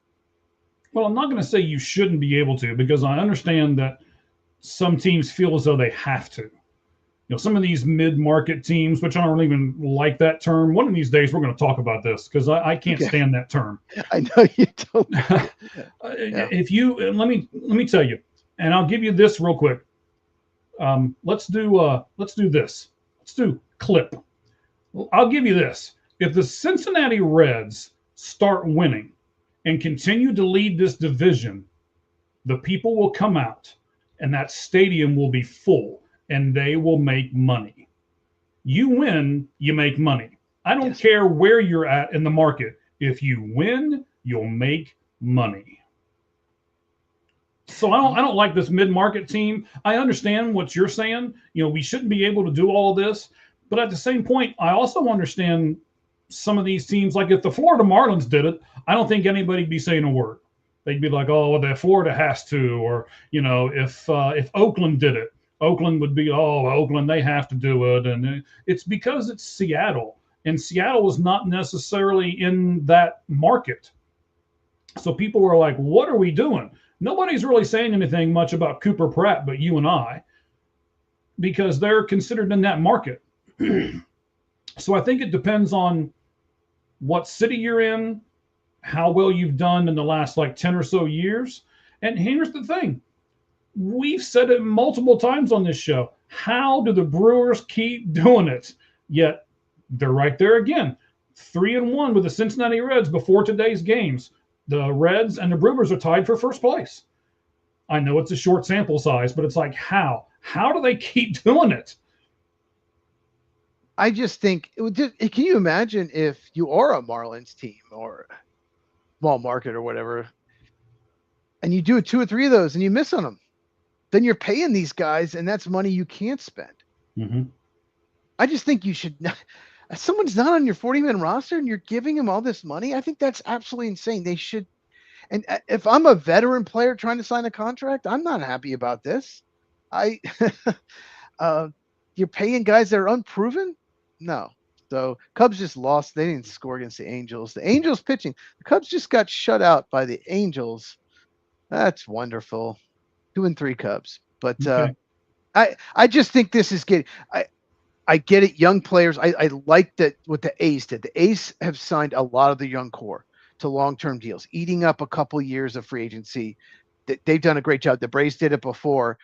I think it's absolutely ridiculous for signing double AAA players to at least money, these big money contracts when they haven't even played a single pitch, especially someone who's not a consensus top 50 prospect. It's like we're just guessing and hoping, and maybe it's like you're playing the slot machine almost. You're playing blackjack. Yeah, but And sometimes if we hit on this, yeah, it'd be a bargain, but that gets GMs fired too. You miss on a couple of those, that'll get you fired. In a minute. That's right. Yep. All right, so we're going to go to our next topic here on our baseball talk. Here's the MLB poll question for the show. This was, again, you can blame me. So let me tell you about my life yesterday, right? So I stayed up. I've switched my overtime stuff around at work. I stayed up last night. I watched all of the Cincinnati Reds Pirates game late last night. I started around midnight. Then I watched the home opener for the Diamondbacks. Then I watched WWE Raw, and I looked up, and it's like 6 a.m. And I'm like, oh my gosh, what am I doing? So I had to go to bed for at least a little bit. And by the time I got up today, half a day was gone. So blame me for not getting up and doing all this stuff that I usually do. So there's not a lot of votes on this, but hopefully people on the show will start voting for it. We'll post it up at the end. Here's the poll question for today. After a few games, do you like the ABS system more or less than you thought you would? So you can go more or less. Not very many votes. About 234 people have seen it. Not all of them have voted on it. It's been liked and retweeted several times. And there's even a comment on it here. I should look at the comment here real fast. Let me do that while I've got it pulled up. I think there's here. something wrong. I think there's something wrong with X because it has the same amount of votes it said like an hour and a half ago. So I think there's something wrong with X because it's not showing all the votes, because the amount of people that have retweeted and liked it, like it should have so many more votes. So I think it's an X problem. This has happened to me with polls in the past. So I think that's the issue. Okay. Because I literally have friends that have voted and text me they did, and there's no way those numbers would be it. Like more like as many people have texted me that they voted, that they gave me the thumbs up when I send it to them. So yeah. And Mr. First Down says, I'll take more, please. And like I said, it's almost got 300 views. So you can't tell me that a bunch of those people haven't voted. I agree with you. But we can next week we'll probably have, maybe it'll show up more. What we can mention next week, but go ahead. Yeah, well, it's 75 more, 25% less right at the moment. I would certainly vote for more. But I voted for more. Did you vote for more? All right. Yeah. So let me ask you 3 questions about it real quick, right? Is it fast enough so that it doesn't slow the game down, Cheese? Yes. It's actually faster than I expected. And I'll say this. It's actually, I don't think it's, not only is it not slow the game down much, I think it actually makes it a little more exciting because you want to see the replay, and then the fans watching it gets overturned, and it's just like, well, you're right. And a lot of people hate the umpires anyway. And it's like, it gets you excited. So I think or you just boo the player on your team that made a dumb challenge. So actually, in a way, I think it makes it kind of, just looking on the replay, like when someone challenges, I don't turn away. I don't click on the internet. I don't walk out the food to get a snack. I'm riveted. I watch to see that. So I think it's actually had a really positive effect, not just for the excitement, but also, like I said, getting the calls right. So I think this has been a really positive thing. Even more so than I imagined it would. Yeah, see, I love this. I predicted this was going to happen. I saw it during spring training live. A lot of, I know a lot of you guys weren't able to do that because you're not here in Arizona like I am. But it's fast. It's so the third game of the season between the Reds and the White Sox. CB Buckner? I'm sorry. Was that CB Buckner? Yes. Oh yes. DB. So they have. So they hit 2 home runs, and the Reds challenged 2 calls. And there was a much more of an uproar from the crowd on both one challenges than there were either of the home runs that were hit. And it wasn't close. So I agree with you. It's engaging. It makes me feel like I'm involved in a game because I'm like, okay, right? I'm come on, give it to. Am I right? Am I wrong? Because a lot of I was told, and we even said it a few broadcasts back, they were going to take the little white box away, but they haven't, at least not in the games that I've seen. I've seen about 20 games so far, excuse me, and they haven't taken the little white box away. So the pitch comes in, you see it, and we talked about this too, the framing, right? There are some catchers who are still really good at that framing, and they kind of snatch the ball back or they'll move it a little bit, and it makes the umpire say, strike. But in reality, that ball was 2 inches outside. And the hitters see it. The catchers know it, but they're not going to tell on themselves, right? So it's up to the hitter. It's a game between the hitter and the catcher. And I absolutely love it. I think it's really riveting, and it's really adding a new nuance to the game. So I agree with you. It is fast enough. So secondly, Cheese, do you think it's having a positive effect on the game itself? Yeah. I just said that. Yeah, absolutely. I think it's going to absolutely expose CB Buckner. He has way more missed calls than anyone.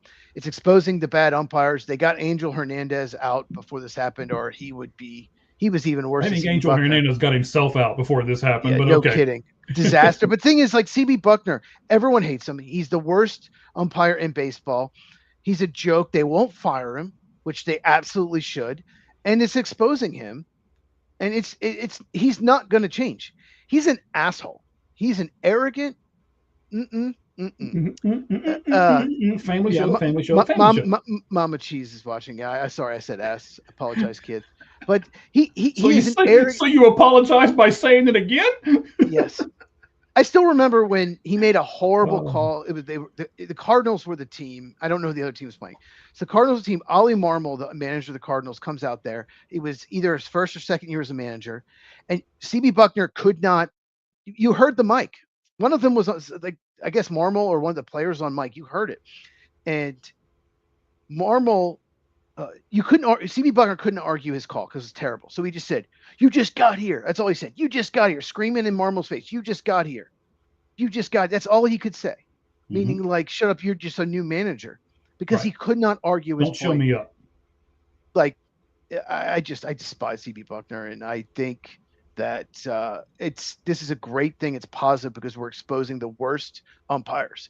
Worst umpires are going to get exposed, and MLB is going to have to do something about it if this continues. What the Red Sox-Reds game showed us, 2 plays in a row where Eugenio Suarez was called on strikes, which were not strikes, and he got both right. And did he end up? I can't remember. Did he end up walking on the play?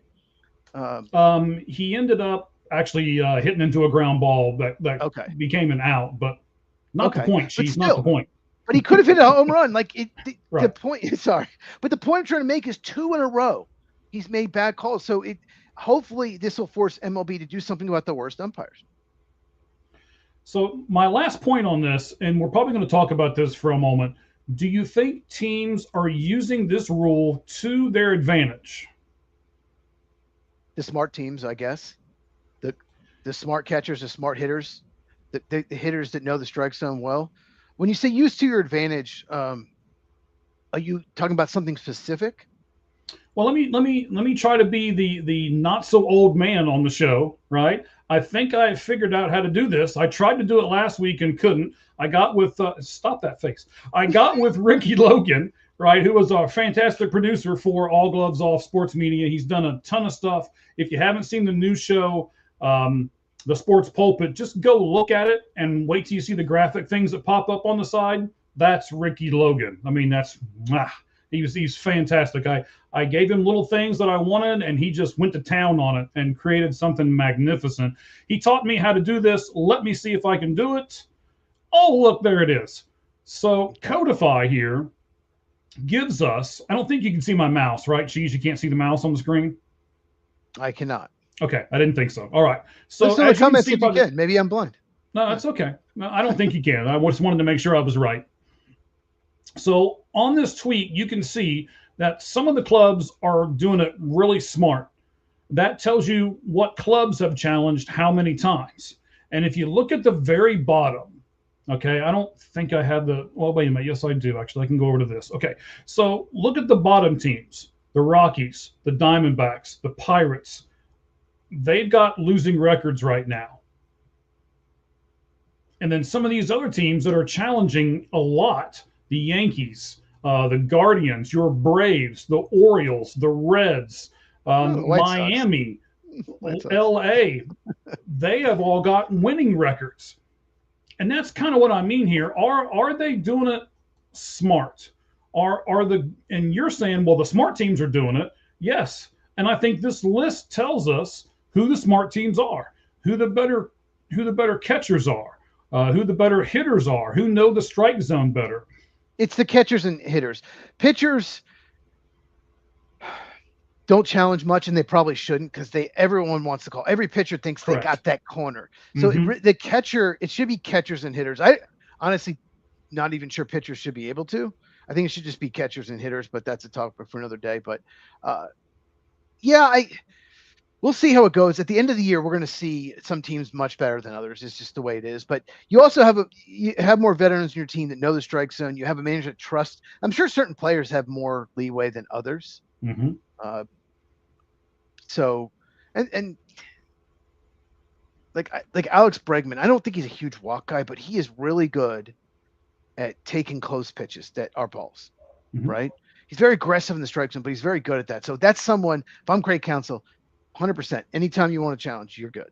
So I think it depends on the player and the team, but right. I mean, you have a really good catcher that's really good at that. That's going to be very beneficial for your pitcher. Right. So I've watched about 20 games so far this season, and I've seen some things, and I kind of wanted to point them out to you real quick and out to our fans. I've seen several times where pitchers have this little motion that they do. You know, they'll usually flip their hand like this, and that kind of means to the catcher, are you sure you don't want to challenge that? Right? Like, hey, that looked good from here. Are you sure you don't want to challenge that? And the catcher will know, or whatever. And so the majority of these teams are leaving it up to the catchers. And then one of the other things that I've seen, and I want to talk about here for a second, is the Eugenio Suarez play that we talked about a few moments ago. Do you know what guts that took for Suarez to not only call it the first time, but then on the very next pitch say, no, stupid, you messed that one up too, and did the whole head tap thing? Well, it's CB Buckner. Well, I know it's CB Buckner, but I don't care what umpire it is. I mean, and here's the other thing. Last thing on this, I have seen a lot of writers say they need to have more challenges, like, oh, we need to have 3, or we need to have 5, and ladies and gentlemen, we do not. 2 is great, because I don't think a lot of you understand the rule behind 2. If you win your challenge, you get to keep your challenge. So as long as you keep winning, you always are going to have 2. And I keep hearing broadcasters say, oh, well, they need to save that for the latter innings. And no, if you know that ball that was pitched to you is wrong, go ahead and do it. Because again, if you win the challenge, you're still going to have 2. Got to be sure. I think. Got to be sure, though. Yeah. I mean, you've got to be sure, but I don't know. I think it's going to be called even more as the season goes on. And it's going to be interesting to see which umpires get upset. Like CB Buckner was pissed when all that happened. But then again, yeah, and you're saying it too. You're like, good. You should be. You suck at your job, right? I'm right there with you. Despise. Yes, and it's going to be interesting, like I say, as everything moves forward. Well, one thing you said, I just want to touch on. Sure. If you know for sure, so say you have a 1-0 count, pitcher throws a ball, right? And the next pitch, you know, is a ball, but it's framed well and they call it a strike. And you know it's second inning 0-0, you're 1 out, nobody on or something. Go ahead and do it, because the difference between a 1-1 count and a 2-0 count could change the whole at bat. You're up 2-0, pitcher doesn't want to go 3-0. He's probably going to throw a strike. So 1-1, you don't know what he's going to do. He can do anything. So why not do it? Like you said, if you trust the hitter, if you know for sure, if you 100% know, it could change the whole at bat. Difference between a 2-1 count, a ball and a strike, 2-2 versus 3-1, huge for the hitter. Huge difference, and puts way more pressure on the hitter. Way more pressure on the pitcher if it's 3-1 versus 2-2. So yeah, that was a good point. If you know 100% sure, do it. Yeah, do it in the second inning. What's the matter? Yeah. And I want to give a shout out real quick to Michael Soroka. I don't know if you saw this last night or not. Michael Soroka for the Arizona Diamondbacks pitched an immaculate inning yesterday, which is 9 pitches, 9 strikes, 3 strikeouts. Hadn't been done in a really long time. I wish I'd have wrote down all the stats, but it's. I don't. It was done. There was a Cub pitcher did it last year, but it's only been done like 111, 112 times ever. Yeah. And it was very seldom on opening day. I think it's only the 4th one on opening day. So kind of it was their opening day. I know it wasn't like the first day of the season, but it was the Diamondbacks opening day. So I just wanted to put that out there and give Michael Soroka his just due. Let's do Hank, we're going to do this little segment every week unless we decide that it's not good. Quick hits. All right. Geez, which is the biggest surprise? No undefeated team or only one winless team, which is the A's? A's beat the Braves tonight. Oh, so that's no longer a thing. Yeah, Braves, yeah, they sucked. They have a huge problem at the back end of the rotation. Huge problem. No, I mean, I think no undefeated teams is not surprising. It's at this point, I mean, it's hard to win 5 in a row anytime, let alone begin the season when you're still setting your rotation. You never know what's going to happen early in the season. Who's hurt? Who pitches well? It's cold in a lot of cities, so yeah, that doesn't surprise me. Okay. All right, so let's keep going with these quick hits real quick. That way we kind of get through this. We're going to do this one more small thing, and then we're going to get to our lights out list, which is our top 10 first baseman right now. One of the hardest lists that either of us have ever had to put together. Second of the 4 quick hits, the National League East, the Mets, Nationals, Marlins, and Braves are all 3-1 before today's games, and the Phillies are 1-3. Which is your biggest surprise? That a whole bunch of teams are 3-1, or that it's the Phillies that are 1-3? Marlins are actually 4-1 in first place. Phillies did win today, so they are 2-3. But no, I just think the Phillies is the most surprising because their run differential is -15, even at 2-3. That's what's surprising. I know Zach Wheeler's hurt, but the Phillies -15 run differential is horrible. So that's the biggest surprise to me. Miami played Colorado for three games. They swept them. So they played the Rockies. So you can't really. It's like the Brewers fans, those idiots on X. Brewers fans are nothing like Packer fans. They're completely different. But Brewers fans on X acting like we had the best run differential. Look at it. We scored the most runs of anyone. We scored 29 runs in 3 games. You played the White Sox for 3 games. And then when you played non-White Sox, you lost like the first game. So you can't act like you're the best team in the league because you played the White Sox for 3 games. Come on. So I just Philly should be. I know they're 2-3 now, but it's a little worrisome with the run differential. All right, we'll talk about run differential here in just a second. In fact, why don't we just go ahead and do it now? Okay. Yankees, Mariners, Nationals, Braves, Brewers are all already double-digit in run differential. Of those teams, Yankees, Mariners, Nationals, Braves, Brewers, which one is the most surprising that they're already at double-digit run differential? And run differential, if you guys don't know, the amount of runs that you give up to the amount of runs that you score. Probably the Braves. I don't know. I Like, think I'd put the Nationals in there myself. well, yeah, I mean the Nationals. Yeah, I'll say this. Yeah, they did a good job against the Cubs. Mariners, just because that Kyle Riley's struggling, that's a little surprising because he's really struggling. But yeah, I don't think any of them are that crazy. Nationals, yeah, maybe a little surprised. They did, like I said, they won 2 of 3 against the Cubs. But I mean, yeah, they're 3-2 right now. Yeah, I got the updated standings. So yeah, I guess the Nationals probably. Okay. I The was afraid to Reds. have Oh, too the many Reds windows did up. So, lose. The Reds did lose today. no, thanks for that. Appreciate it. I know they were losing. Was it what I think it was 6-1 the last I saw it Eight, because O'Neill eight, Cruz hit a bomb. 8-3 was the final. Hmm. Williamson I, did not have it. Clearly, it did not no, have it. no, No. he did not. But he's coming off surgery, so I'll give him a little break for the beginning. And honestly, he's not supposed to be in that rotation. Hunter Green's supposed to be in that rotation. Correct. So, yeah. All right. Lastly, here on these quick hits, the Dodgers are 3-1, and everybody else in the division is 1-3. Which one's more surprising? It really can't be too much of a surprise that the Dodgers are 3-1, but Padres, Giants, Diamondbacks, and okay, the Rockies, they're all 1-3. Which one's more surprising to you, Chiefs? Rockies now 1-4. None of it surprising whatsoever. None of that. 0% of that is surprising. So I can't pick. Dodgers 3-1. Maybe Diamondbacks being 1-3 if I had to pick a team. I mean, it's only 4 games, but yeah, the Diamondbacks should have won 2 of those games out in LA, but their bullpen's terrible, just like we said it would be.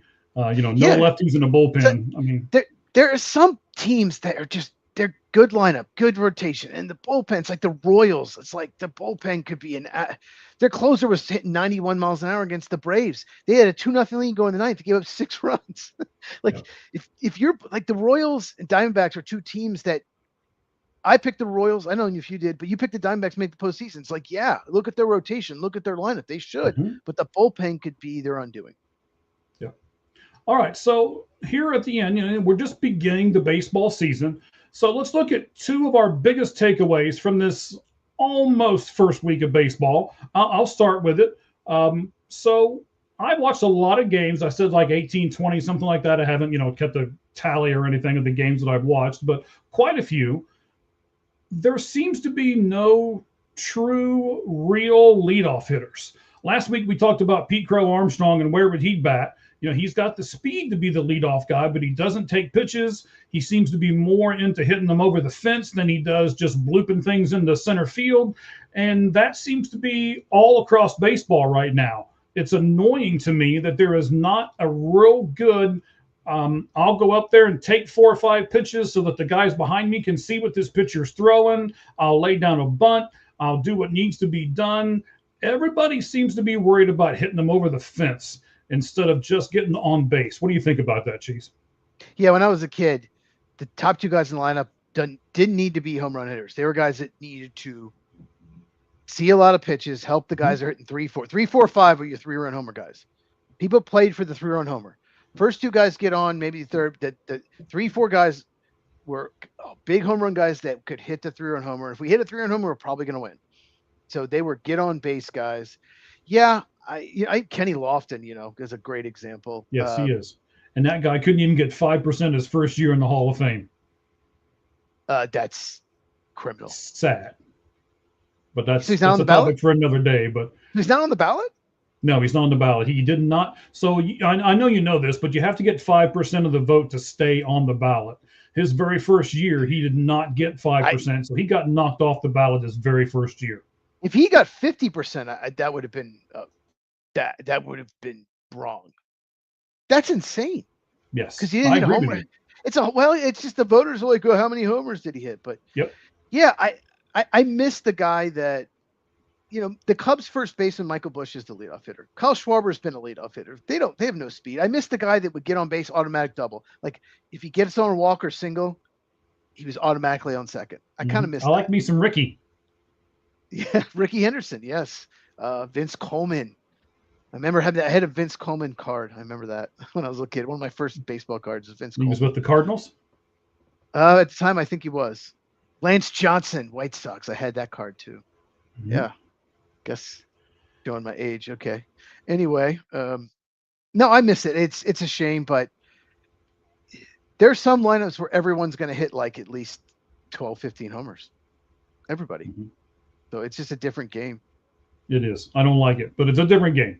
And speaking of cards, if you go over to our guys, Red Hot Reds podcast, or if you go over and watch their new show on Mondays, Minor League Mondays, they're teaming up with the Hit Machine at Hit Machine Cards, or it might be at the Hit Machine Cards. I don't have it right in front of me.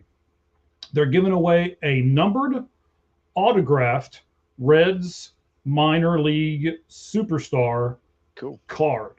So go over to one of those two podcasts. I mean, I could tell you how to do it right here, but I don't really want to. I want you to go over and watch their podcast. So go over and watch either the Red Hot Reds podcast or their Monday, Minor League Monday podcast, and find out how you, for free, by the way, can register to win that card. I'm a big baseball card guy, and you can see a few of them behind me, but you can't see but only about a quarter of them. So I've probably got, I don't know, 300 or so of them around here that are 90% of them are autographed. So, oh wow, that's awesome. Some of us don't live in the state that has all this spring training. I know. It makes a big difference. I got about 100 of them this year in spring. Well, no, about 70 autographs this year in spring training between pictures and cards and all that kind of stuff. But it's not the Valentine brag hour, so I'll let that go. But, that'll be another show. And that'll take a whole show. But anyway. Oh yeah. Oh yes. Cheese, what about you? Give me your takeaways from this first almost week of Major League Baseball, buddy. I think it's been exciting. I think it's been more about the ABS than anything else. I think South Stewart's weekend was pretty incredible for a rookie. Those are two takeaways for me. It's South Stewart. It's like every time I flipped around, he's on base, just gets on base. And the ABS challenges and exposing CB Buckner was very telling. And I've watched that video multiple times. Suarez back-to-back tap in the head. And so, yeah, every team has a loss. And hopefully there's more parity this year and not that team that won the last two World Series. Hopefully they don't. Hopefully not. I will tell you this too, ladies and gentlemen, for those of you who are wondering, there have been a few ABS things where they've tapped their helmet and then the umpire has not allowed them to challenge. And the reason that is you have to challenge right away. And what that is doing is they can't look over in the dugout and be like, should I challenge? Should I not challenge? Or they can't get help from anybody else. The catcher has to tap their helmet right away, or the hitter has to tap their helmet. The rule is actually before they make another physical move. So before you drop a bat, or before you take a step, if it's ball four, before you take a step to first base or whatever it is, you have to tap your helmet first. So if you're wondering, that's why. There's been a few plays like that have happened this year. All right, buddy, let's go back to the regular background here for a second, and then we will look at our top 10. This is our lights out list. Of course, it's our top 10 first baseman. We'll go 10 to 1 and see how different these lists are. And ladies and gentlemen, there's a whole bunch of you still with us. If you have a person that you think should be higher or lower on this list as we start going through them, feel free to put them in the chat and we'll talk about them as we do the segment. All right, buddy, do you want to start? Or do you want me to start? I tell you what, do you want to start with honorable mentions for a change? Yeah. You can do honorable mentions. You want to start with that? I've got one. I got two. Okay. So I'll go first. Okay, go ahead. He's playing first base, but his teammate that I have on my list was the first baseman last year, so I have to keep him on there.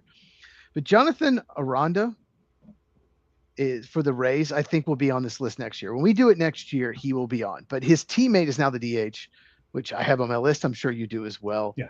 But I think Jonathan Aranda is, no one's talking about him. Duke can freaking hit. He's off to a great start this year. And my other honorable mention, let me get to my notes. I couldn't put Josh Naylor. I just could not get him on there. Seattle Mariner first baseman, really high walk guy, good power, not great power, just solid, good player. Oh my God, I could not find a spot for him. I just had 10 other guys I like better. Those two. Who's your honorable mention? Don't have Josh Naylor on there. Okay. He's 11. Couldn't do it. Yeah. Okay. You mad? Well, you're going to be upset with me here in a little bit, but anyway. You got him pretty high, apparently. I do. I do actually. I have him pretty high. Okay. So the guy who I would put in as honorable mention, I like him a lot. I like a lot of the character stuff in a lot of these guys too. And that is here's a guy who has almost a character. They do a thing in. Why won't this do what I want it to do? They do a thing in St. Louis, or excuse me, not St. Louis, in Kansas City with him. There we go. Now I can see you again. They do a thing in Kansas City with him. When he comes up to plate, there's a Sasquatch that comes out onto the top of the big crown in center field and does a little lap around and all that. So I like the guy. I like the player. I like his character, but he just didn't have enough as far as stats to put him in the top 10.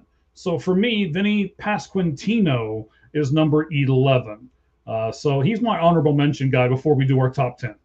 He probably would have been 13 for me. The problem with Vinny Pasquantino is not he can hit. Mm-hmm. It's his, oh my God, his fielding is falling off. He is just not a very good defensive first baseman. That is my biggest issue with him. And there's so many good ones on this list. Okay. You want to start? I'll start. Number 10. You ready? I am. I'll throw some music on the background after you start talking. So go ahead. Okay. Number 10. I know he's a rookie. Maybe I'm influenced by the weekend, but my God, I just had to put him. Sal Stewart of the Reds. It's very small sample size, but oh my gosh, it's just he had a stretch where he had 13 plate appearances, reached base 10 times, and had 0 strikeouts. I think the first 3 games. I mean, that's just insane. So I think yeah. You picked him for Rookie of the Year. I probably should have, but yeah, Sal Stewart Reds is my number 10. Oh.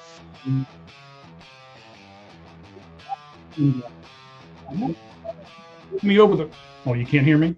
No, go Turn ahead. that off. Okay. So I thought you were going to rake me over the coals for it, but I put Sal Stewart at number 10 as well. I had to, man. He's my guy. You have to. I have to. 4 games, 8 hits, 1 home run, 1 K, 5 walks.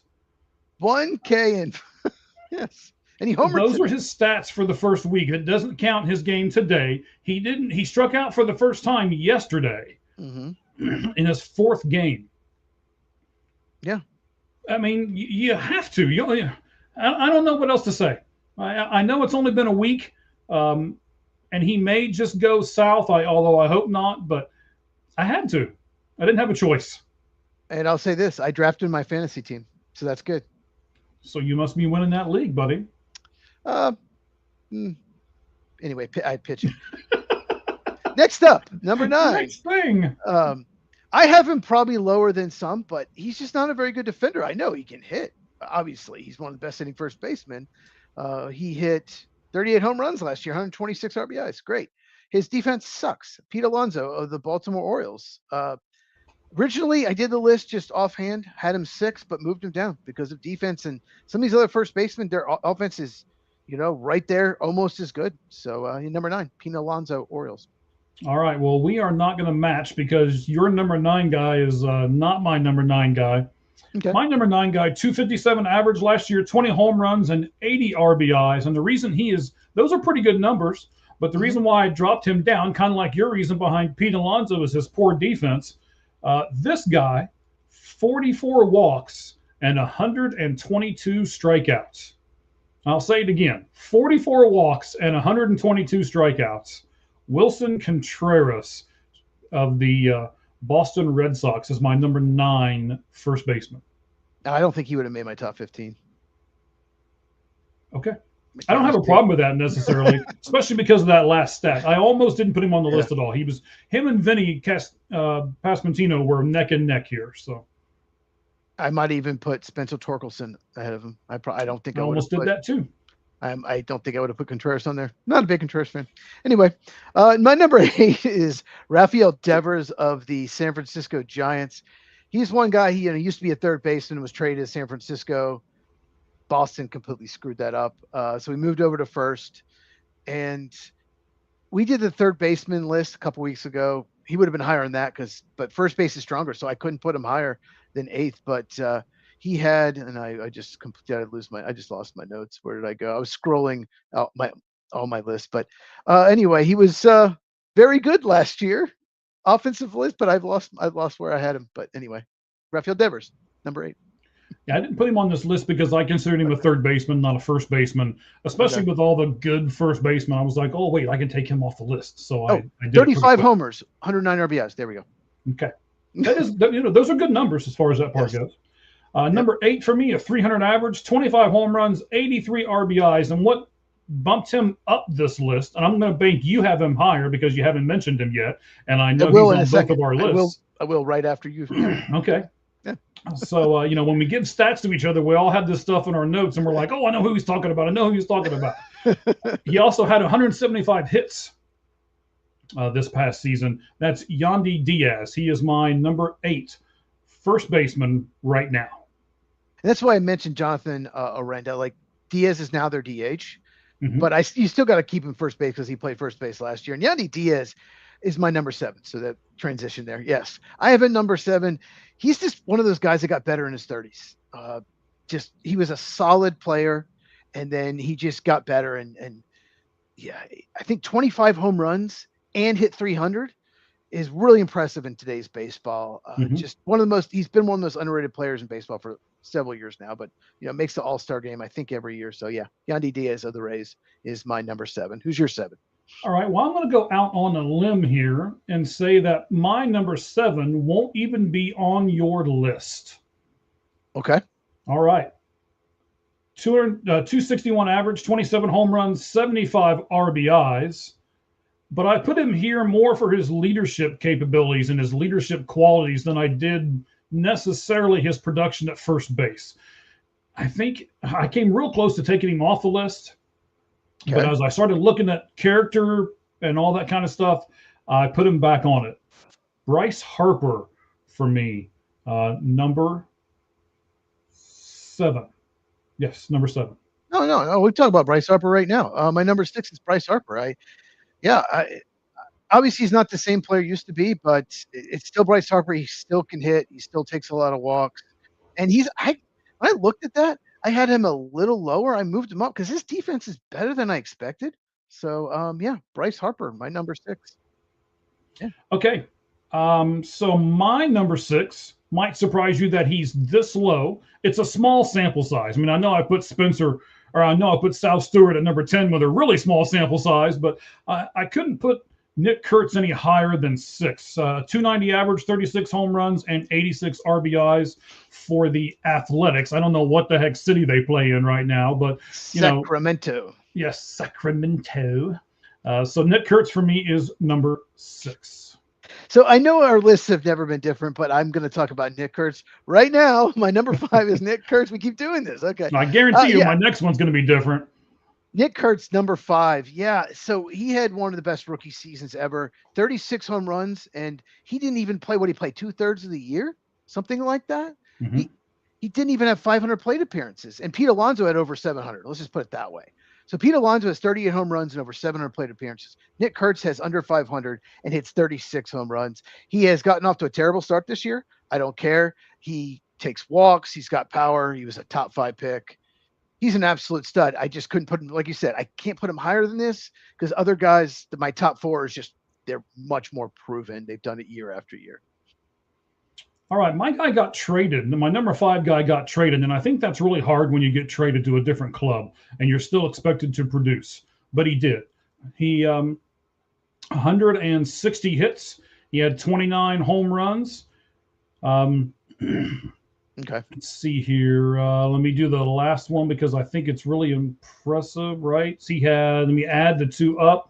20. He had 30 stolen bases. I couldn't believe that. Josh Naylor is number 5 for me.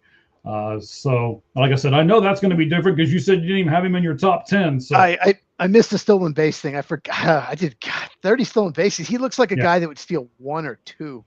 And get caught 12 times. He's like 5'11", stout. He's built like he's just 5'11", and looks stocky. He's not even. Especially with those high socks he wears. The thing with Naylor is, he didn't have, I don't know. He's not great defensively. He's fine. He doesn't have a ton of power. He's fine. I just love 10 guys more. I had to pick Raheem and Sal Stewart, and I had to go Sal Stewart because his upside's tremendous. Okay. Top four. I'm guessing we the same top four. I think so. Well, there's no way because you've already mentioned one that I have in my top four, so no way. Well, then I think you left off one guy that you left off one of my top four. Okay. My number four is Michael Bush of the Chicago Cubs. I think he's one of the most underrated player in baseball. If you had told me like who was their best hitter for the Cubs last year, it probably was Michael Bush, and he did it sitting against lefties about probably half the time. So he's going to get even more at bats. He had 34 home runs, 90 RBIs, and he didn't start 30 or 40 games. So, and his defense just got better as the season went on. I think he had 2 defensive runs saved. I think he might double or triple that this year. He could be a Gold Glove winner in the future. So yeah, Michael Bush, leadoff hitter for the Cubs. I have him number 4. All right. Well, I'm glad you mentioned him because really? Hang on. I'm trying to look him up, but I must have spelled his name wrong. This is great podcasting right here. Yeah. So while we're waiting, my video tomorrow, which I blanked earlier, is it's going to be all about I just lost it again. No, it's the amateur hour here on the Lights Out Sports podcast. Yeah. Totally just lost it again. This happens, Mike. I don't know why I keep doing that, but yeah, I got nothing. You got your name right? No, I don't have it up yet, but that's okay. I'll get it here in a second. I'll go ahead and give you my number 4. Number 4 guy you mentioned earlier. He hit 272 with 38 home runs and 126 RBIs. I know that his defense isn't great, but I think his offense makes up for his defense not being great. So I put him up here. I kept moving him around, and every time I moved him around, it seems like okay, this is the one. This is where I need him to be. So I put Pete Alonso at number 4. I mean, his bat is 4. Correct. His overall game, I had to move him down. By the way, my video tomorrow is going to be all about the possibility of replacement refs, what happened in the past, what's going on. I did a lot of research last night, all about that. So it took a lot of research to find out exactly what's going on between the referees union and the NFL and why they're not even close to agreement. It could impact the NFL seasons. That will be tomorrow at Football with Cheese. Okay, number 3 for me. I scrolled down to find my notes on that. Okay, here we go. Number 3 is Matt Olson of the Atlanta Braves. He won the Gold Glove last year. He's always been, when he was with Athletics, he won a Gold Glove, always been very good. Defensively, he's still not the player he was in 2023, where he had 54 home runs, but still 29 homers, 95 RBIs. He takes a lot of walks. He's just not elite, but he's just a very good hitter. 272, 366, 44. 29 homers, 95 RBIs. Matt Olson, number 3. All right. Well, we got to stop this. Matt Olson's number 3 for me too. 272, like you said, 29 and 95 RBIs. He wasn't quite the player that he had been a couple of years prior. Oh yeah, 54 home runs in 2023. He was yeah. So again, I couldn't quite do what I wanted to do. And by the way, I'm looking at Bush here for the Cubs. He actually played in the 155 games last year. Played, but didn't start. He would come in late for defense, but there's 30 or 40 games he didn't start because they didn't want to put him against a lefty, but he actually wasn't terrible against lefties. So I think he'll get a lot more at bats. I think he could be a 40 homer guy, even though he's a leadoff hitter. And you're right. I did not put your Cub guy in my top 10. So that's the guy that I left out. Like you said, Matt Olson. Now you've got 1 and 2. So give us 10 through 2, and then we'll do 1 and 2. And they're probably going to be the same 2 people, I assume. Yeah, we'll see if it's the same order. They are. There's no way we can leave those 2 out. My number 10, Sal Stewart of the Cincinnati Reds. Number 9, Pete Alonso, Baltimore Orioles. Number 8, Rafael Devers of the San Francisco Giants. 7, Yandy Diaz of the Tampa Bay Rays. 6, Bryce Harper of the Philadelphia Phillies. 5, Nick Kurtz of the Sacramento A's. 4, Michael Busch, Chicago Cubs. 3, Matt Olson of the Atlanta Braves. My number 2 is Freddie Freeman of the Los Angeles Dodgers. He has probably been the most consistent player. Well, maybe not, maybe Jose Ramirez. Besides Jose Ramirez in baseball, he's just always good. He always hits for average. He always puts up some homers. He always hits some RBIs. And even though his defense isn't quite what it used to be, he did win a Gold Glove early in his career. He can hit. He's such a tough out. Freddie Freeman, number 2, Dodgers. Okay. You mentioned Manny Ramirez being such a steady person. I don't think you'll. Yes, Jose he Ramirez. Certainly is. Jose Ramirez. I don't know why I said Manny. His son might be better. Manny being Manny. Mike being Mike. Manny being Manny. That's Mike being Mike. That's it. Getting the name wrong. Getting the name wrong. Daggone it, man. At least I remember what my channels. At least I remember what video. Oh wait, I need a producer over here so I can stop doing all multitasking. We need to get a producer like Fraser. We need a producer like Fraser has Roz. We need Roz Doyle. We need our Roz to be our producer because we're a mess. I didn't even know what my video is about tomorrow, even though I've already recorded it. Mike didn't get the name right. Okay. Anyway. At least we're human. We're proving it right now. So we're the old man podcast. We're changing. Old man. Yeah. Everybody just get off my lawn before I shoot you. Anyway. So you mentioned Jose Ramirez being one of the better and more consistent players right now in Major League Baseball. He is the guy that my newest podcast is on. I do the Sports Pulpit. You can see it right now. It came out about an hour or so before we started this show. I think you'll be surprised as to what all he can accomplish this year, and he can be the first player in Major League history to accomplish something. I won't tell you. I'll just tease you and let you watch the Sports Pulpit on our YouTube channel at All Gloves Off Sports Media. But it looks like we're going to have the same 2 people in the same 2 spots on the same list. For me, Freddie Freeman is number 2, even though I teased putting him number 1. I thought about it. The 295 average, the 24 home runs, and the 90 RBIs. And the reason why I didn't is because I looked at Freddie Freeman and I said, well, shoot, if you can't hit in that lineup, then you can't hit at all.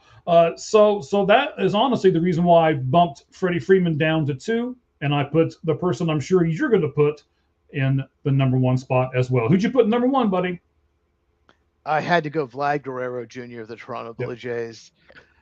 If you just look at his overall stats last year, you probably wouldn't put him 1 if you just saw stats. However, down the stretch, he was amazing. In the postseason, October, he hit 397, 494 on base with 8 home runs in 18 games in October. Insane. Look at you getting the stats. I did research for this. This was tough. I had to look at stats because this was really tough. But here's what's crazy about him. I always assumed he was a terrible defensive third baseman, moved to our first base. So I assumed I wouldn't put him first because his defense, even though outs above average, he was -2. He was +8 defensive runs saved. So he was a better defensive first baseman than Freddie Freeman last year. Mm-hmm. I think he could be. He's one of those guys that could put up like a 310. He get over 300, hit over 40 homers, hit over 100 RBIs. I could see him doing that in the future. He is that talented. So yeah, number 1, I had to go Vlad Guerrero Jr.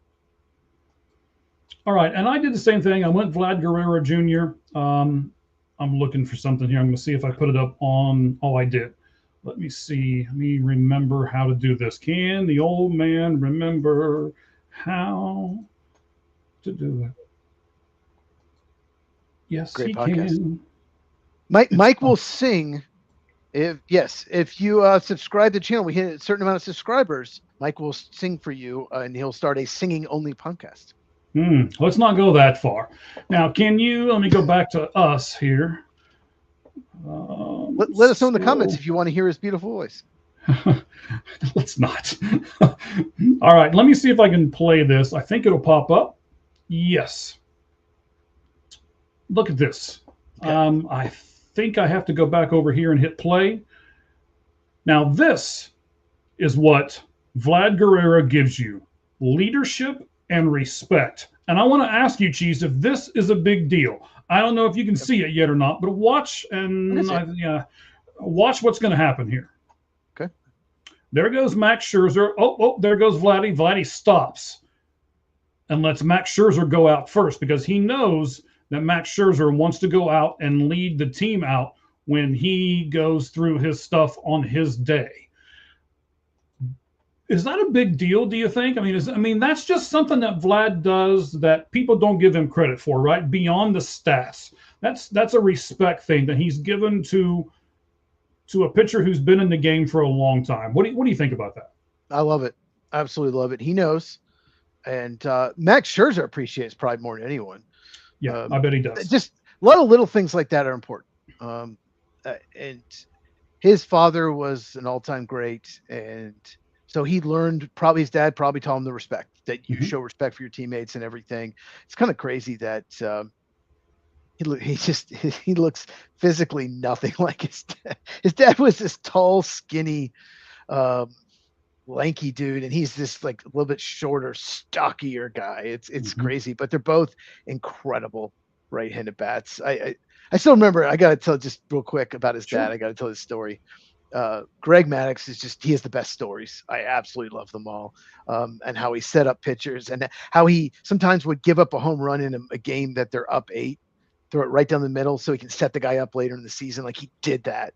But he was asked once, how do you pitch Vladimir Guerrero Sr., I guess, right? How do you pitch him?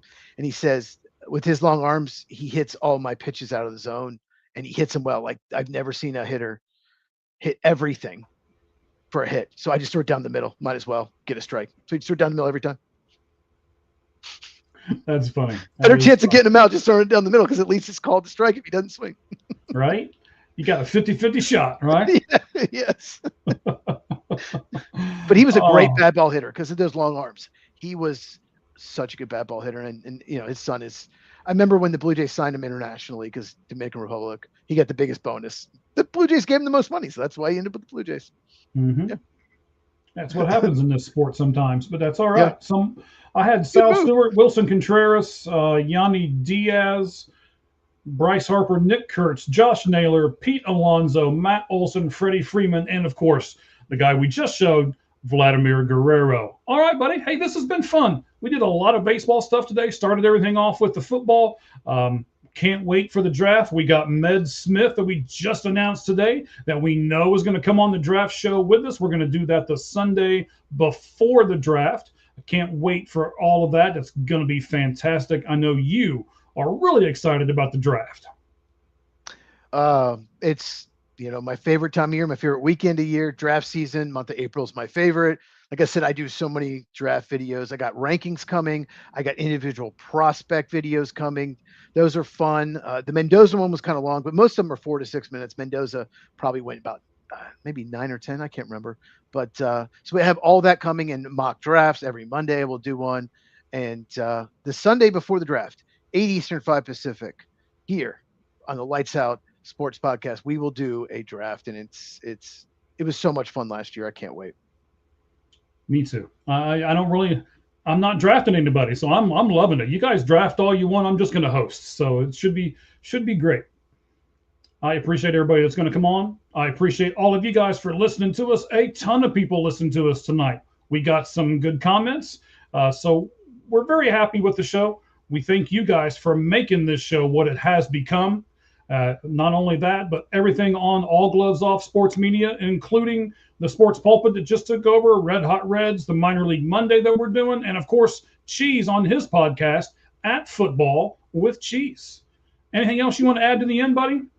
Yeah, At Football with Cheese on YouTube, At Football Cheese on X. And yeah, just tomorrow we're going to talk about replacement officials, what could happen, and what's going on. I'm going to do a deep dive. I found a lot more out that media's not even talking about what's going on between the referees union and the NFL. And it's much more complicated, and they disagree on a lot more things than people realize. So look out for that late afternoon, early evening. I've already had the video recorded. So all right. And then of course today you just had to put out a video that said some Packer sucks. I mean, you got to do that every once in a while. All right.